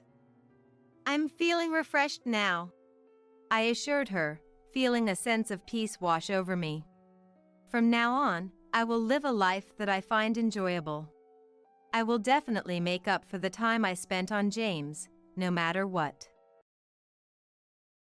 I'm going to marry your sister. ATM is no longer needed. I could hear the mocking laughter over the phone. But I didn't let out a surprised sound. I thought if I played into their hands, it would weaken my position. And by now, I had not an iota of love left for my husband, Zach. Okay, brace yourself, I replied calmly, but inside, anger was boiling over. Zach, who dumped all the childcare, elder care, and housework on me, was enjoying an affair with my sister, Nicole. And Nicole too, after borrowing all that money from me, she slept with my husband and even called me an ATM at the end. It was unforgivable. You're okay with us divorcing, right? When Zach pressed me, I simply nodded yes. On the other end of the phone, the two of them cheered. Enjoy it while you can. There's no way they won't get their comeuppance for belittling me like this. I bit my lip hard. My name is Maggie. I'm 60 years old, living with my husband Zach, who's 5 years my senior. Our son, Alan, is 30 this year, already independent and out of the house. I was working part-time at a grocery store until recently, but due to the recent surge in prices, I was forced into early retirement for cost-cutting. The manager, who was very kind since I worked there for many years, even gave me a severance package despite being part-time. It's a bit sad to retire before reaching the age of retirement, but working at the grocery store definitely helped me grow. So I'm very grateful to the manager who continued to employ me. One might think I'm set for a slow life in retirement, but actually, I'm having some domestic issues. Well, more with Zach than with the household. With our loveless and distant marriage, I'm very anxious about living together for many more years. Why did it come to this? Let me start from the beginning. I met Zach over 40 years ago. Back then, I was a student job hunting, talking to various industry veterans. Most of them were seniors from the newspaper club I was part of. At a club drinking party, many alumni, including Zach, would show up. Maggie, what kind of company do you want to work for? Zach, rumored to be the handsome senior in the club, asked me with a comfortable distance. I honestly told him I wanted to work for a stable company. How about the bank I work at? Banking's probably the most stable, right? Indeed, it seems like a solid job. While my response was cliché, I was happy Zach invited me to his bank. Encouraged by Zach, I applied to his bank and got the job. It wasn't too difficult as the bank hired many students from my university. Once I started working at the bank, I realized many women liked him. Zach, always invited out for meals after work, seemed out of reach for me. But Zach often asked me out, and despite feeling guilty towards his other admirers, I started going out with him more as I was interested. So, we started dating and got married 3 years later, after which I quit the bank. It's regretful to quit just after 4 years, but back then, most women quit upon marriage. Especially since Zach and I were in the same workplace, he seemed to prefer I work part-time elsewhere. I had no regrets about marrying Zach and quitting my job. For a while, we enjoyed our life together until I got pregnant and gave birth to our son, Alan, at 30. Zach, who used to treat me like a princess, suddenly became indifferent after the birth. Zach, can you make a bottle for Alan? A bottle? That's a mom's job. Why do I have to do it? His sudden change in attitude left me more in shock rather than in sadness or anger. I had heard that men sometimes lose interest when their wives give birth. But I thought that was a story for only a small fraction of couples. I never imagined that Zach, who loved me so much, would suddenly cast me aside like throwing something into the open sea after I had our child. From then on, every day was a whirlwind. Zach continued to refuse to help with the baby. Taking care of the baby is a mom's job. Plus, you're a housewife, so it's natural for you to take care of it. I'm busy with work. Zach had his plausible reasons, but they didn't satisfy me. But it's my first time too, and raising the baby alone is hard work. As I countered while watching Zach's reaction, he glared at me. If it's that hard, why don't you go to my dad's? Dad's free and can help you out. To your father? Yeah, that's right. I was utterly shocked by Zach's suggestion. Zach's mom had passed away early, and only his dad, Bob, was left, who recently had trouble with his legs and might need to go to a care facility. How could he think of leaving our child with Bob? Moreover, Zach completely refused to be involved with the baby, essentially just dumping it on his parents. Zach's outlandish idea left me troubled. Since then, I received little help from Zach in raising Alan, and I had to do it alone, repeatedly reading childcare books. Fortunately, Alan was a well-behaved and obedient child, who listened to me and grew up healthy. When Alan turned 5, after sending him off to kindergarten, I noticed a call on my mobile phone. Maggie, it looks like Dad collapsed. I'm thinking of putting him in a facility. Can you handle the paperwork? What? Collapsed? Is he okay? And about the facility? I was very surprised by Zach's call. The news of Bob's collapse was alarming. I hoped he had been taken to the hospital in time. Given Bob's leg condition, it must have been quite a struggle. Bob had always been fond of me, treating me like his own daughter, and I regularly took Alan to visit him, even without Zach asking. The in-laws' house was about a 40-minute drive from our home. Every time we visited, "Thank you for coming all this way," Bob would say with a kind smile. Alan and I both loved Bob and, despite the distance, always wanted to visit him again and again. Hearing that Bob had collapsed, I was filled with anxiety, but Zach only mentioned putting him in a facility in a matter-of-fact tone, which irritated me. "Just handle it. I'm busy with work, okay?" "Wait a minute." Zach cut the call quickly after saying his piece. The idea of putting Bob in a facility was unthinkable to me. Unless it was Bob's own wish, it seemed like Zach was just deciding to put him in a facility on his own. After much thought, I decided to take care of Bob myself as soon as he recovered. When I arrived at the hospital where Bob had been sent, he was in the hospital room and had already regained his consciousness. Bob was over 70 but had struggled to continue the family's farming business despite his leg issues. Both Zach and I had asked Bob to rest, but he insisted on going to the field that day. "Maggie, sorry for troubling you."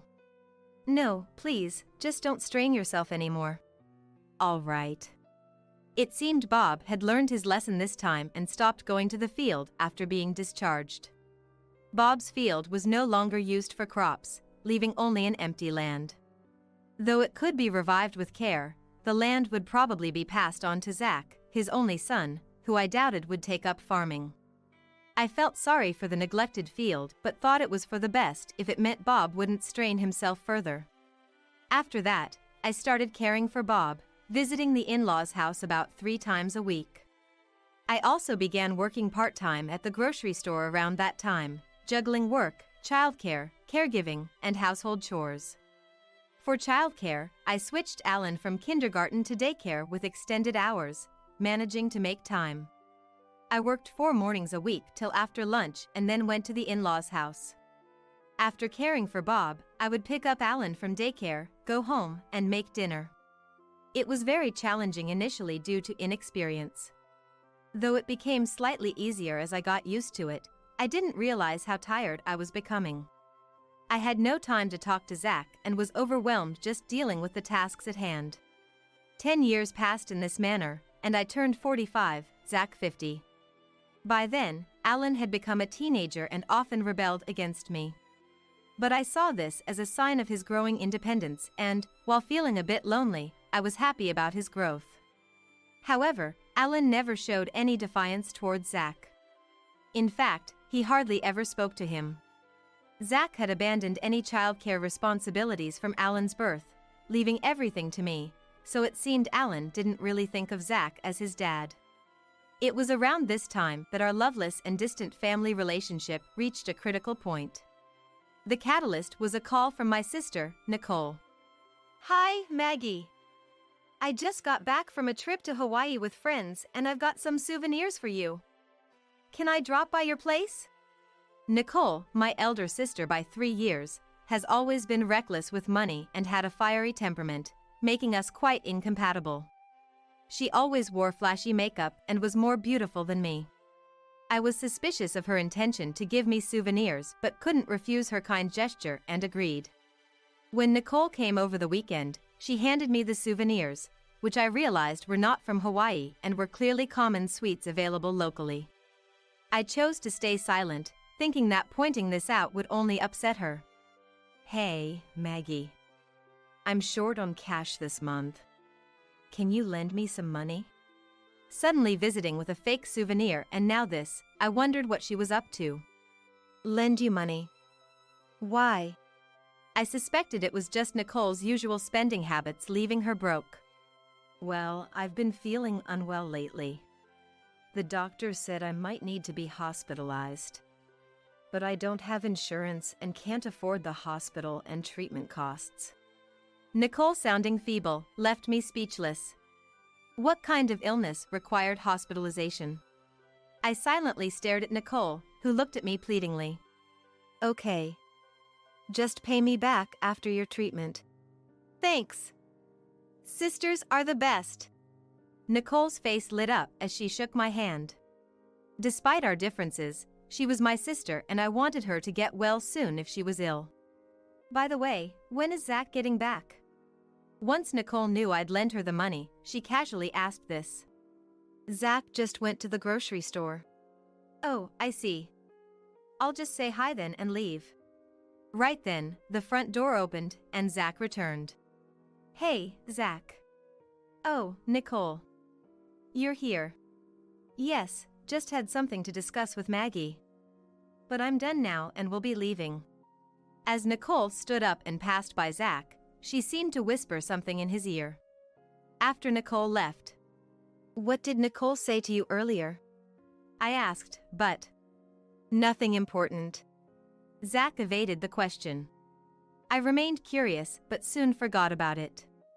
The discovery of Zach and Nicole's affair happened a month later. I planned to visit Bob that day, but work got extended, so I postponed my visit to the in-laws' house to the next day and went home as usual. Alan was at the library, so only Zach should have been home. Why are there women's shoes here? As I took off my shoes at the entrance, I noticed a familiar pair of heels. They were the high heels Nicole wore over the weekend. Entering the house, the living room was empty, which relieved me momentarily. But then, from the bedroom, I heard faint, indiscreet voices of Zach and Nicole. What are they doing? I considered confronting them right then but hesitated at the last moment. What if Zach demands a divorce after being exposed? Alan wouldn't want to live with Zach. But I wasn't confident I could afford Alan's education fees alone. If we were to divorce, I wanted to wait until Alan had graduated from college. Frustrated, I decided to leave the house, pretending I saw nothing. Instead, I gathered evidence of the affair, taking photos of their traces and secretly saving the exchanges between Zach and Nicole from his mobile phone. It appeared they had been having an affair for about 6 months. Despite the anger boiling inside me, I reminded myself it was for Alan and endured, not exposing the affair.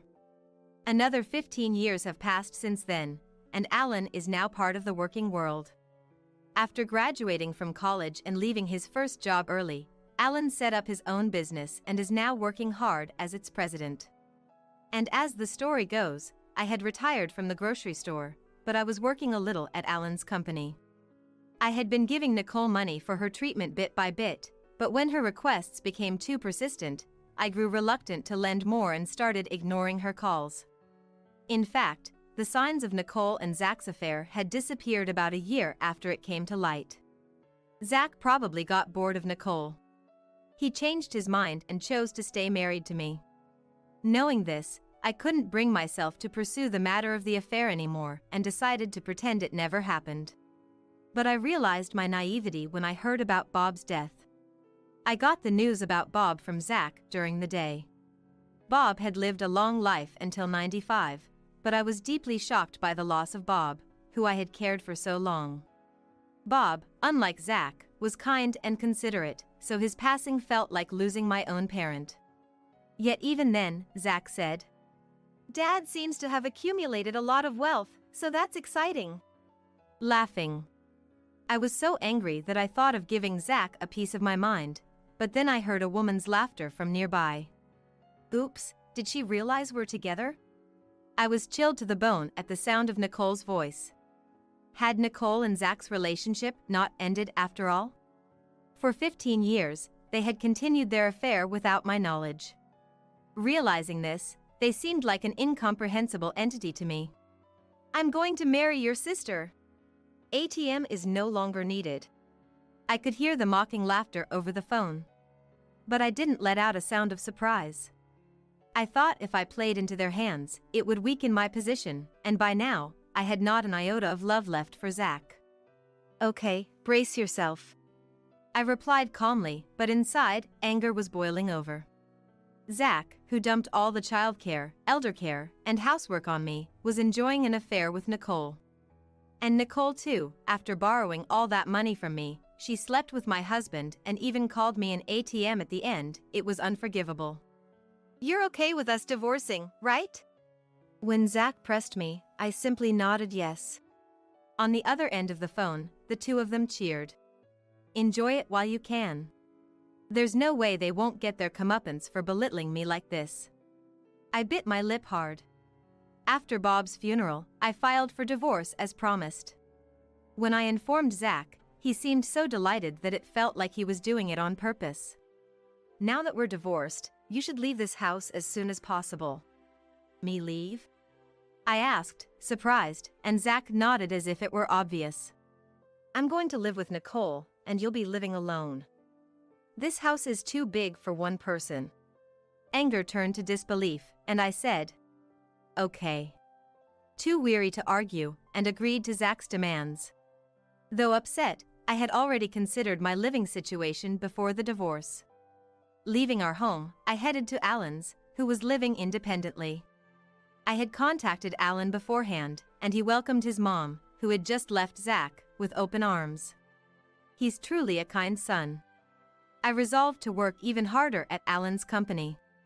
A few days later, a man claiming to be a lawyer contacted me. When I went to the specified location, Zach, Nicole, and the lawyer were seated. I am in possession of a will left by Zach's dad, the lawyer said, and took out the will signed by Bob from his bag. I was surprised as I didn't know Bob had left a will. As Zach's only child, he was the legal heir to Bob's assets. Being no longer Zach's wife, I had no claim to any inheritance. Why was I called then? As I wondered, the lawyer read the will. Its contents were astounding. Bob had left half of his assets to me. That meant the field Bob owned was now part of my estate. While Zach would inherit the other half due to his legal share, he had surely not expected me to inherit anything. Why does Maggie get half of the inheritance? I'm his only son, I should receive it all. Dad was very grateful to Maggie for her selfless care, even though they were not related by blood. He meant it as a thank you. Bob. I was deeply moved by Bob's thoughtfulness. What the heck is this? I thought we could finally relax with the inheritance. Nicole twisted her face in frustration. The lawyer then mentioned that Bob's will had also left all of his debts to Zach, but it seemed Zach and Nicole were too upset to hear that part. I was overwhelmed with gratitude towards Bob, and before I knew it, tears were streaming down my face. Thank you, Bob. Seeing me in tears, the two of them seemed to grow even angrier, but the lawyer concluded. That is the content of the will. With that, Zach and Nicole seemed to snap back to reality. I'm not happy about losing half, but hey, we still have half of the inheritance left. Gotta thank the law for that. Zach said as he patted Nicole's shoulder, who nodded in agreement, right. Well, we'll be leaving now. We won't have anything to do with you anymore, so take care. They laughed loudly as they left. I returned to Alan's house, savoring Bob's last act of kindness. After receiving the inheritance from Bob, I continued working at Alan's place without incident, and before I knew it, 2 months had passed. That's when Zach called me, on a Sunday. Alan and I were both off work, relaxing at home, but my mobile phone started ringing insistently. Zach!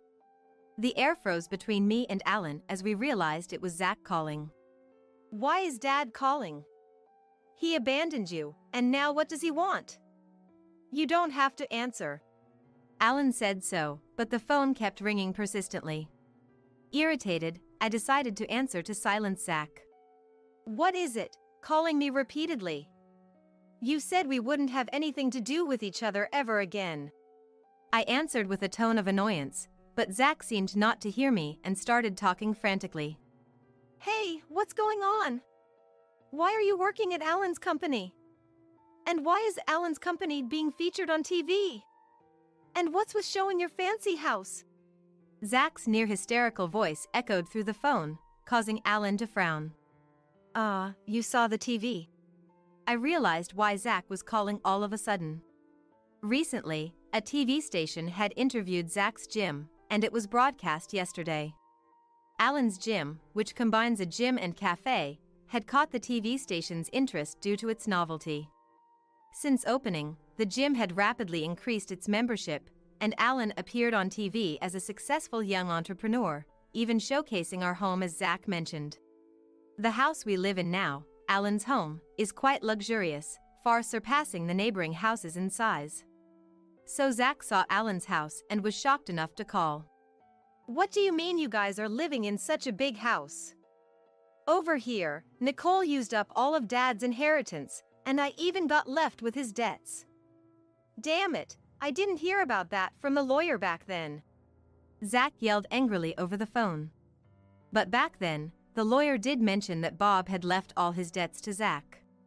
It wasn't my fault that Zach had not listened, and it was none of my business. It's none of my business, Zach. The lawyer clearly mentioned it, and it's your responsibility for not paying attention. Besides, you knew about Nicole's spending habits even before marrying her, right? I gave her money for treatment and haven't been repaid yet. This just proves to me that you and Nicole are the worst kind of people, quick to betray someone you should trust. In response to my correct argument, Zach remained silent, unable to say anything. Besides, isn't it all your fault for cheating on me in the first place? I just don't understand why I have to be blamed. I let out my pent-up frustrations, feeling somewhat relieved. Realizing he couldn't blame me, Zach suddenly changed his tone to a pleading one. Please, Maggie. I'm begging you, lend me some money. I was supposed to get a retirement fund this year, but I got fired, and all I'm left with are Dad's debts. Nicole left after we argued about money. How am I supposed to live now? You're my only hope. I admit I was wrong about everything. I apologize. Just give me a little bit of Dad's inheritance. You're living a good life with Alan, right? Think of it as helping someone out, okay? His nerve to beg his ex-wife for money after cheating and leaving her was beyond comprehension. Alan, who had been listening to the conversation, looked at me, seemingly wanting to say something. I handed my mobile phone to Alan. Alan turned on the speaker and firmly said to Zach, Dad, you betrayed Mom and married Nicole, right?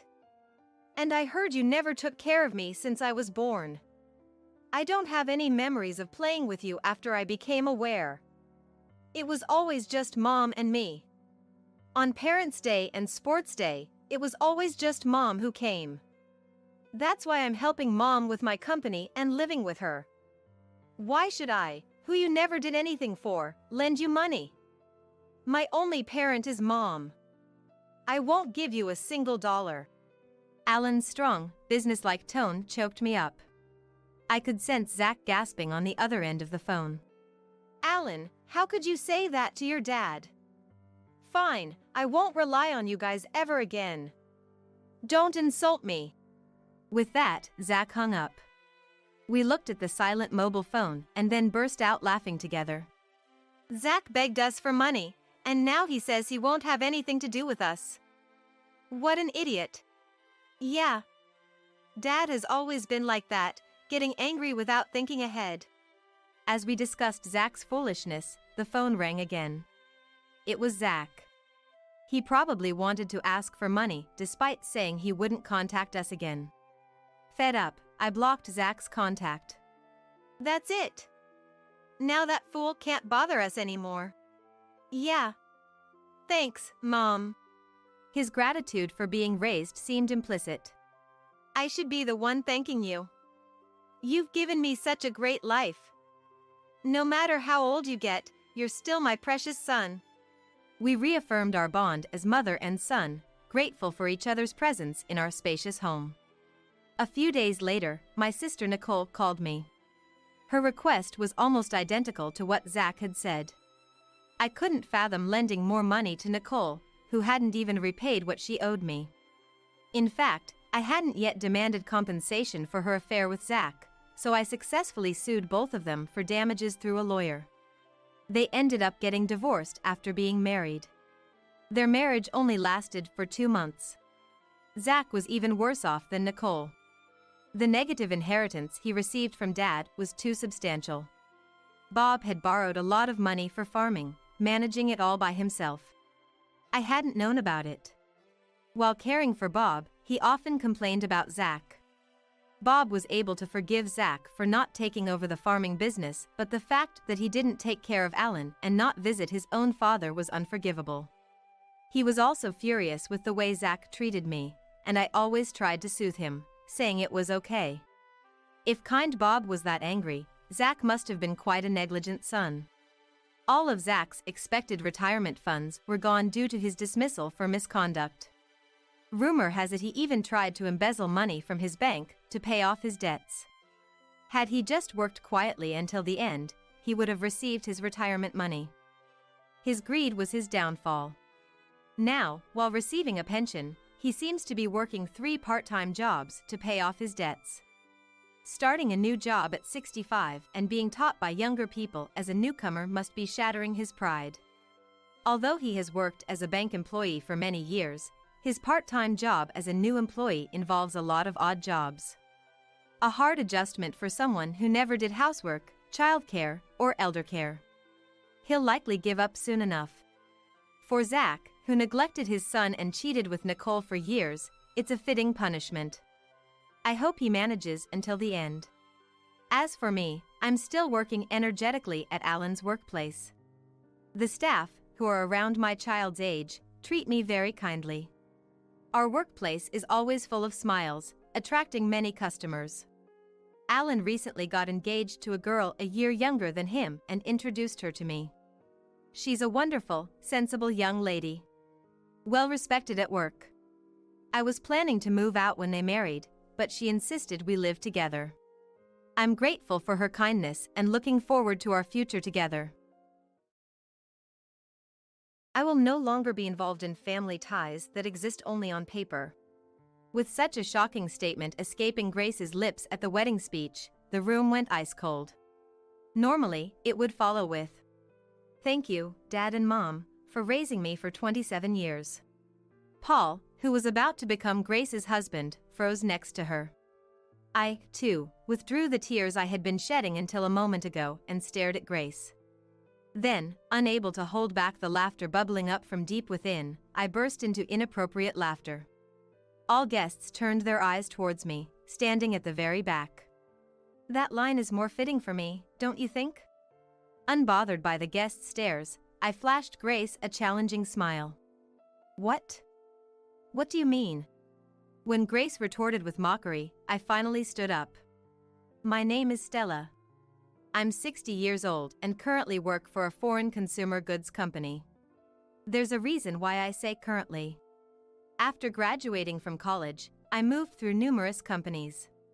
Having dreamed of working hard once I became an adult, I changed jobs every few years to advance my career after getting a job at a consulting company. I sought new challenges in various companies rather than staying with one, thanks to my fickle nature. My efforts were quickly recognized by my bosses, leading to promotions and substantial salaries at each company. Thus, at the foreign consumer goods company I currently work at, I have been making good progress, reaching top sales performance 3 years after joining.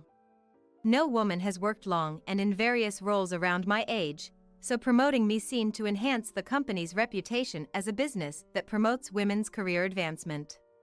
I'm now happily serving as the sales department manager. I have a very blessed life at work. My career-focused life took a turn towards family 15 years ago, while working at a securities firm. That's where I met Kevin, my husband who is 2 years my junior. Kevin had been working in the accounting department of a securities firm since high school graduation. His gentle nature wasn't suited for sales, but his precision made him perfect for accounting. I had the opportunity to visit the accounting department from time to time, and Kevin approached me there. Though I felt I was too old for romance, Kevin was serious.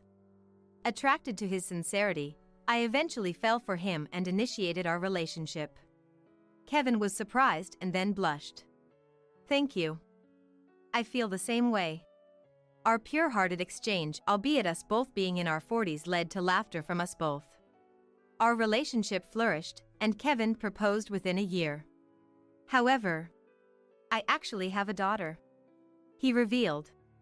Despite my surprise, I expressed my desire to marry him if he and his daughter were agreeable. Kevin thought it over and then decided to introduce me to his daughter, Grace. When I first met Grace, she was a 12-year-old elementary school student. "Nice to meet you, I'm Stella." I greeted Grace with a smile, trying to be as non-threatening as possible. Grace returned the greeting with a smile. "Hello." Her response put me at ease. "See, Grace? You've got a mom now." "Yeah." Grace nodded in agreement to Kevin's words and happily went back to her room. I wonder if she wasn't scared? No, she seems fine. I'm relieved. I'm relieved too. Grace is so cute. Kevin seemed pleased when I praised Grace. I learned he had separated from his wife 5 years ago. It seemed being complimented on Grace, who he had been raising alone, made him feel good. Which I understood. After Grace accepted me, we got married a month later. Our marriage settled into a routine where I worked late and Kevin got off on time and took care of home affairs. With Grace becoming a middle schooler next year, she could stay home alone for short periods. Kevin seemed to like housework, and I'm grateful because he does the laundry and cooking without complaining. I did my part around the house with cleaning and dishes, within my capacity. People around us would say, "How lucky you are to have a husband who helps out." Our marriage got off to a smooth start. Grace was a bit shy around me at first, but that quickly faded, and we became close enough to go out together. She wrote me letters on my birthday and even shared stories about boys she liked. Perhaps she longed for the female companionship and conversations she never had, being raised by a single dad. I tried my best to be Grace's mom. However, our close mother-daughter bond began to unravel a while after Grace entered middle school. She hit her rebellious phase. Her friends were all mischief makers, getting into makeup and late-night outings, making their way of having fun more extravagant. Grace, mingling with such girls, spent her days having fun, which naturally led to her grades dropping in periodic tests. "Grace, don't you think you're going out a bit too much lately? If you keep this up, you might not even make it to high school." I warned Grace for the first time. Grace, taken aback by my scolding, retorted, "Huh? Why do I have to be lectured by a stranger like you?" It was the first time I heard such heartless words directed at me. A stranger? We were getting along just fine until recently. I was just being polite. I had to be nice to you, or Dad would feel sorry. All the smiles Grace had shown me were fake. Realizing this filled me with frustration and helplessness. Grace continued to complain. "I thought about mentioning this before, but isn't your cooking bad? I want to eat Dad's cooking. Don't mix your laundry with mine. We're strangers, after all." About everything I did. Her criticisms were always delivered in Kevin's absence, revealing Grace's malicious nature. I considered discussing it with Kevin, but knowing he cared deeply for both his daughter and me, I knew it would sadden him. I didn't want to upset him or add to his worries, so I never brought it up to him. Grace's harassment escalated from verbal attacks to actions, like removing important documents from my bag before work or finishing off a cake Kevin had saved for me. Her ability to charm everyone meant Kevin never noticed her tormenting me, making me dread even seeing Grace. The attacks from Grace, which only worsened over the years, continued for 15 years. She still acted sweet in front of Dad. As she grew into adulthood, her antics became more troublesome, like withdrawing money from our joint account or stealing my precious jewelry. When I was about to reach my breaking point, "I'm getting married. The wedding is next month," Grace announced. "Really? So suddenly?" At 27, Grace was at a reasonable age for marriage. But the abruptness of a wedding next month left me struggling to keep up. What's wrong with sudden? Timing is everything in matters like this. Just so you know, I'll marry even if you oppose. Grace seemed uninterested in my opinion, quickly retreating to her room after merely informing me of her marriage. That night, I shared the news of Grace's upcoming marriage with Kevin. What's this all about? I haven't heard anything. Bring Grace here right now, Kevin demanded in an unusually stern tone, so I called Grace back. If you're getting married, introduce us to your fiancé. We'll talk about the wedding after that. Faced with Dad's reasonable demand, yes, Grace meekly responded.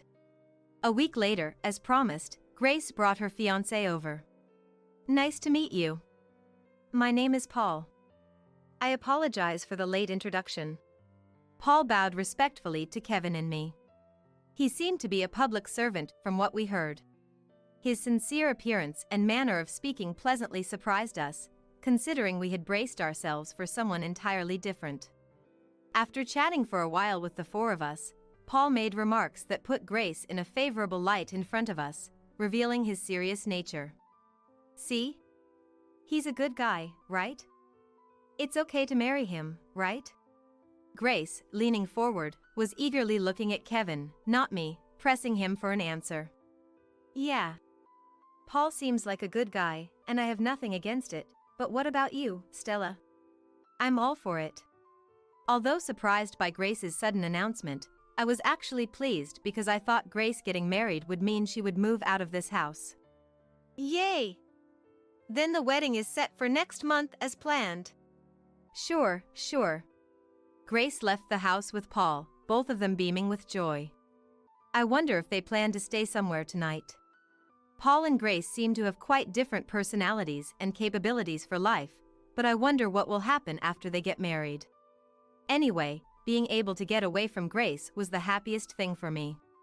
Since Grace introduced us to Paul, she has been away from home more often. I thought she was busy preparing for the wedding with Paul, but one day I ran into Paul on the bus home from work. I had been working overtime for about 3 hours, as usual, but the commuter bus was packed.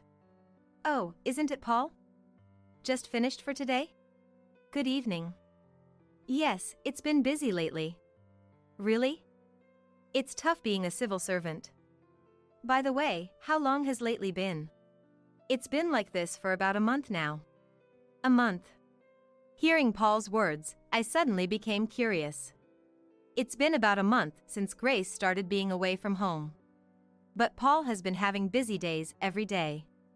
Then what exactly has Grace been doing, and where? I suppressed my desire to ask Paul and went home. Grace didn't come home this day, again. Something smelled fishy. It's been a month since I started suspecting something about Grace.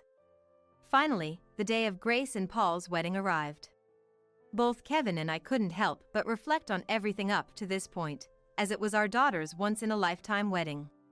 Kevin was moved to tears walking down the aisle with Grace in her dress. Thinking of Grace leaving my hands, I also cried, but for a different reason. However, to those around, it must have looked like a mom crying deeply over her daughter's wedding.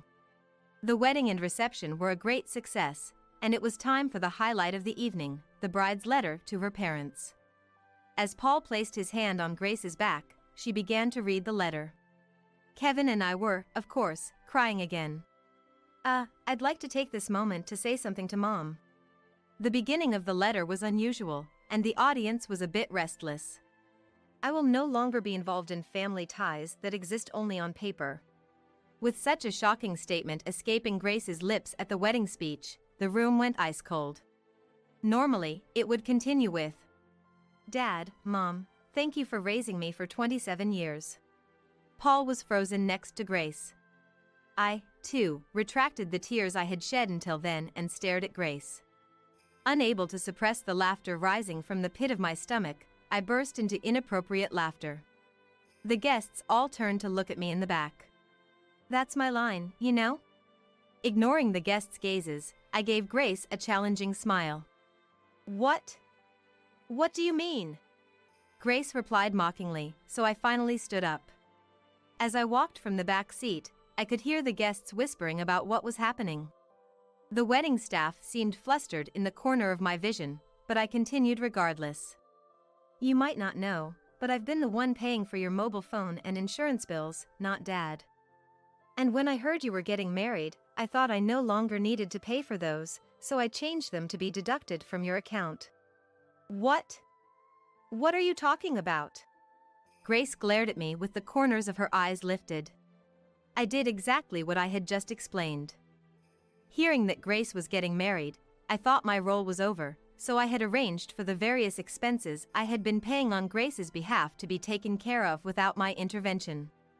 Grace probably assumes that Dad is the main financial supporter of the household. However, the reality is different. I earn more than Kevin, so I have been the one paying for the house mortgage, the car loan, everything. It's just as I said. You've been playing the good daughter in front of Dad while bad-mouthing me behind my back. So, when I heard you were getting married, I was genuinely happy. Finally, I could cut ties with you. Just like you said, I don't want anything to do with a stranger who's only related by registry." The murmurs of guests whispering to each other reached my ears. Grace's face turned red with anger and embarrassment. Paul, on the other hand, turned pale. "What are you talking about? That's a lie. There's no proof I've ever badmouthed you, you awful hag," Grace exclaimed and then clamped her mouth shut as if realizing she had said too much. A decent person wouldn't use such words against their parent, would they? Caught in the act, Grace glared at me, tears welling up in her eyes. Seeing Grace like this, Paul began to tremble. "What are you saying to your own parent? I thought you were a nice, polite, cheerful girl, but I had no idea you were this twisted. This is marriage fraud. I'm calling off the wedding right now." Hearing Paul's furious declaration, Grace looked shocked. She must have never imagined her own words would trigger the cancellation of her engagement. She started to protest, as if wanting to say stop anything but that. "What are you talking about? I haven't told you yet, but I'm pregnant. It's only been 6 weeks, so you wouldn't have noticed. And you're saying you won't get married? That's irresponsible." The word pregnant stirred murmurs around us. But I was expecting it. Paul, however, showed no sign of being flustered by Grace's announcement. Grace, on the other hand, was confused by the unexpected reactions from me and Paul. "What's the matter? Too shocked to respond? For the sake of the child, we have to get married, right?" Grace wore a triumphant smile. It seemed she thought that bringing up the pregnancy would make Paul unable to refuse marriage. But Paul, with a somber face, said in a low voice, "Is that child mine?" "What?" Paul's expression darkened. I listened to Paul's words with bated breath. "I always took precautions when we were intimate. You know that, right? And yet you boldly claim to be pregnant. Is that child really mine?" "What are you?" Now it was Grace's turn to tremble. I seized the moment to speak up. "No, it's not. I've heard that Paul has been busy this past month. But you, Grace, often came home late or were gone the whole day, despite only working part-time. There's no overtime in your job. So, where and with whom were you wandering around?" I edged closer to Grace. Her expression twisted further. "That was with friends." "I have friends, you know." Grace's desperate reply made me unable to stop laughing. "Friends? It's strange for friends to be arm in arm entering a hotel, don't you think?" I thrust my mobile phone screen in front of Grace's eyes. In fact, since I began suspecting Grace, I had started an investigation into her infidelity. I couldn't bear the thought of Ernest Paul being deceived. I poured the money I earned into hiring a detective, and soon enough, evidence like this came to light. "What is this? Bringing this up is just low. You're not a mother. I've never heard of a mother slandering her own daughter." Grace screamed through the microphone, causing everyone to cover their ears. Despite there being no room for excuses, Grace still refused to admit her guilt, which made her seem even more pitiable. I was about to speak again when I heard footsteps approaching from behind. Stopping next to me was Kevin. I've been listening to the conversation, but what's going on here? Kevin's voice, low and seemingly coming from the depths of the earth, made Grace tremble. It was the first time I had seen the always gentle Kevin express anger like this. Dad, this is a misunderstanding. I haven't been unfaithful. How can you lie so calmly? You're about to get married, and you have a child with another man that's not Paul? Stop joking around. Grace shivered at Kevin's stern voice. It's not just that. How can you speak to Mom like that after she's taken care of you for 15 years? I see you've been using such foul language towards Mom behind my back all this time. Mom has loved you like her own daughter, even though you're not related by blood. She's more competent at work than I am and earns more money. She's been the one paying for your education mostly. And yet, you repay her kindness with ingratitude. I won't forgive that. It's not true. Dad, Mom is lying. Please believe me. I'm your daughter. Grace looked at Kevin with teary eyes, hoping for redemption, but Kevin quickly crushed that hope. Daughter? No. From today, you're not my daughter. My daughter wouldn't do such a cowardly thing. From today, we're cutting ties. Anyway, apologize to Mom, Paul, and everyone gathered here. I'm sorry. Grace apologized profusely and then left the venue in her wedding dress. I saw a man among the guests hastily leave the venue after Grace. Likely her affair partner. Inviting her affair partner to her own wedding was insanity. I was made painfully aware of how deranged Grace was. Paul, I'm truly sorry. Please allow me to apologize to the family members later. I should be the one apologizing for not noticing what Grace was really like. Even in what must have been the hardest moment for him, Paul's consideration for us showed he was truly a good and earnest person. Kevin and I went around apologizing to the guests, and the unprecedented wedding was thus brought to an abrupt end. After that, Grace left the house. Or rather, Kevin told Grace. Don't come back. Grace pleaded persistently. I'm sorry. I've reflected on my actions. Please let me stay here. But Kevin did not forgive Grace. Likely considering the 15 years of scorn she had directed at me. I thanked Kevin and vowed never to associate with Grace again.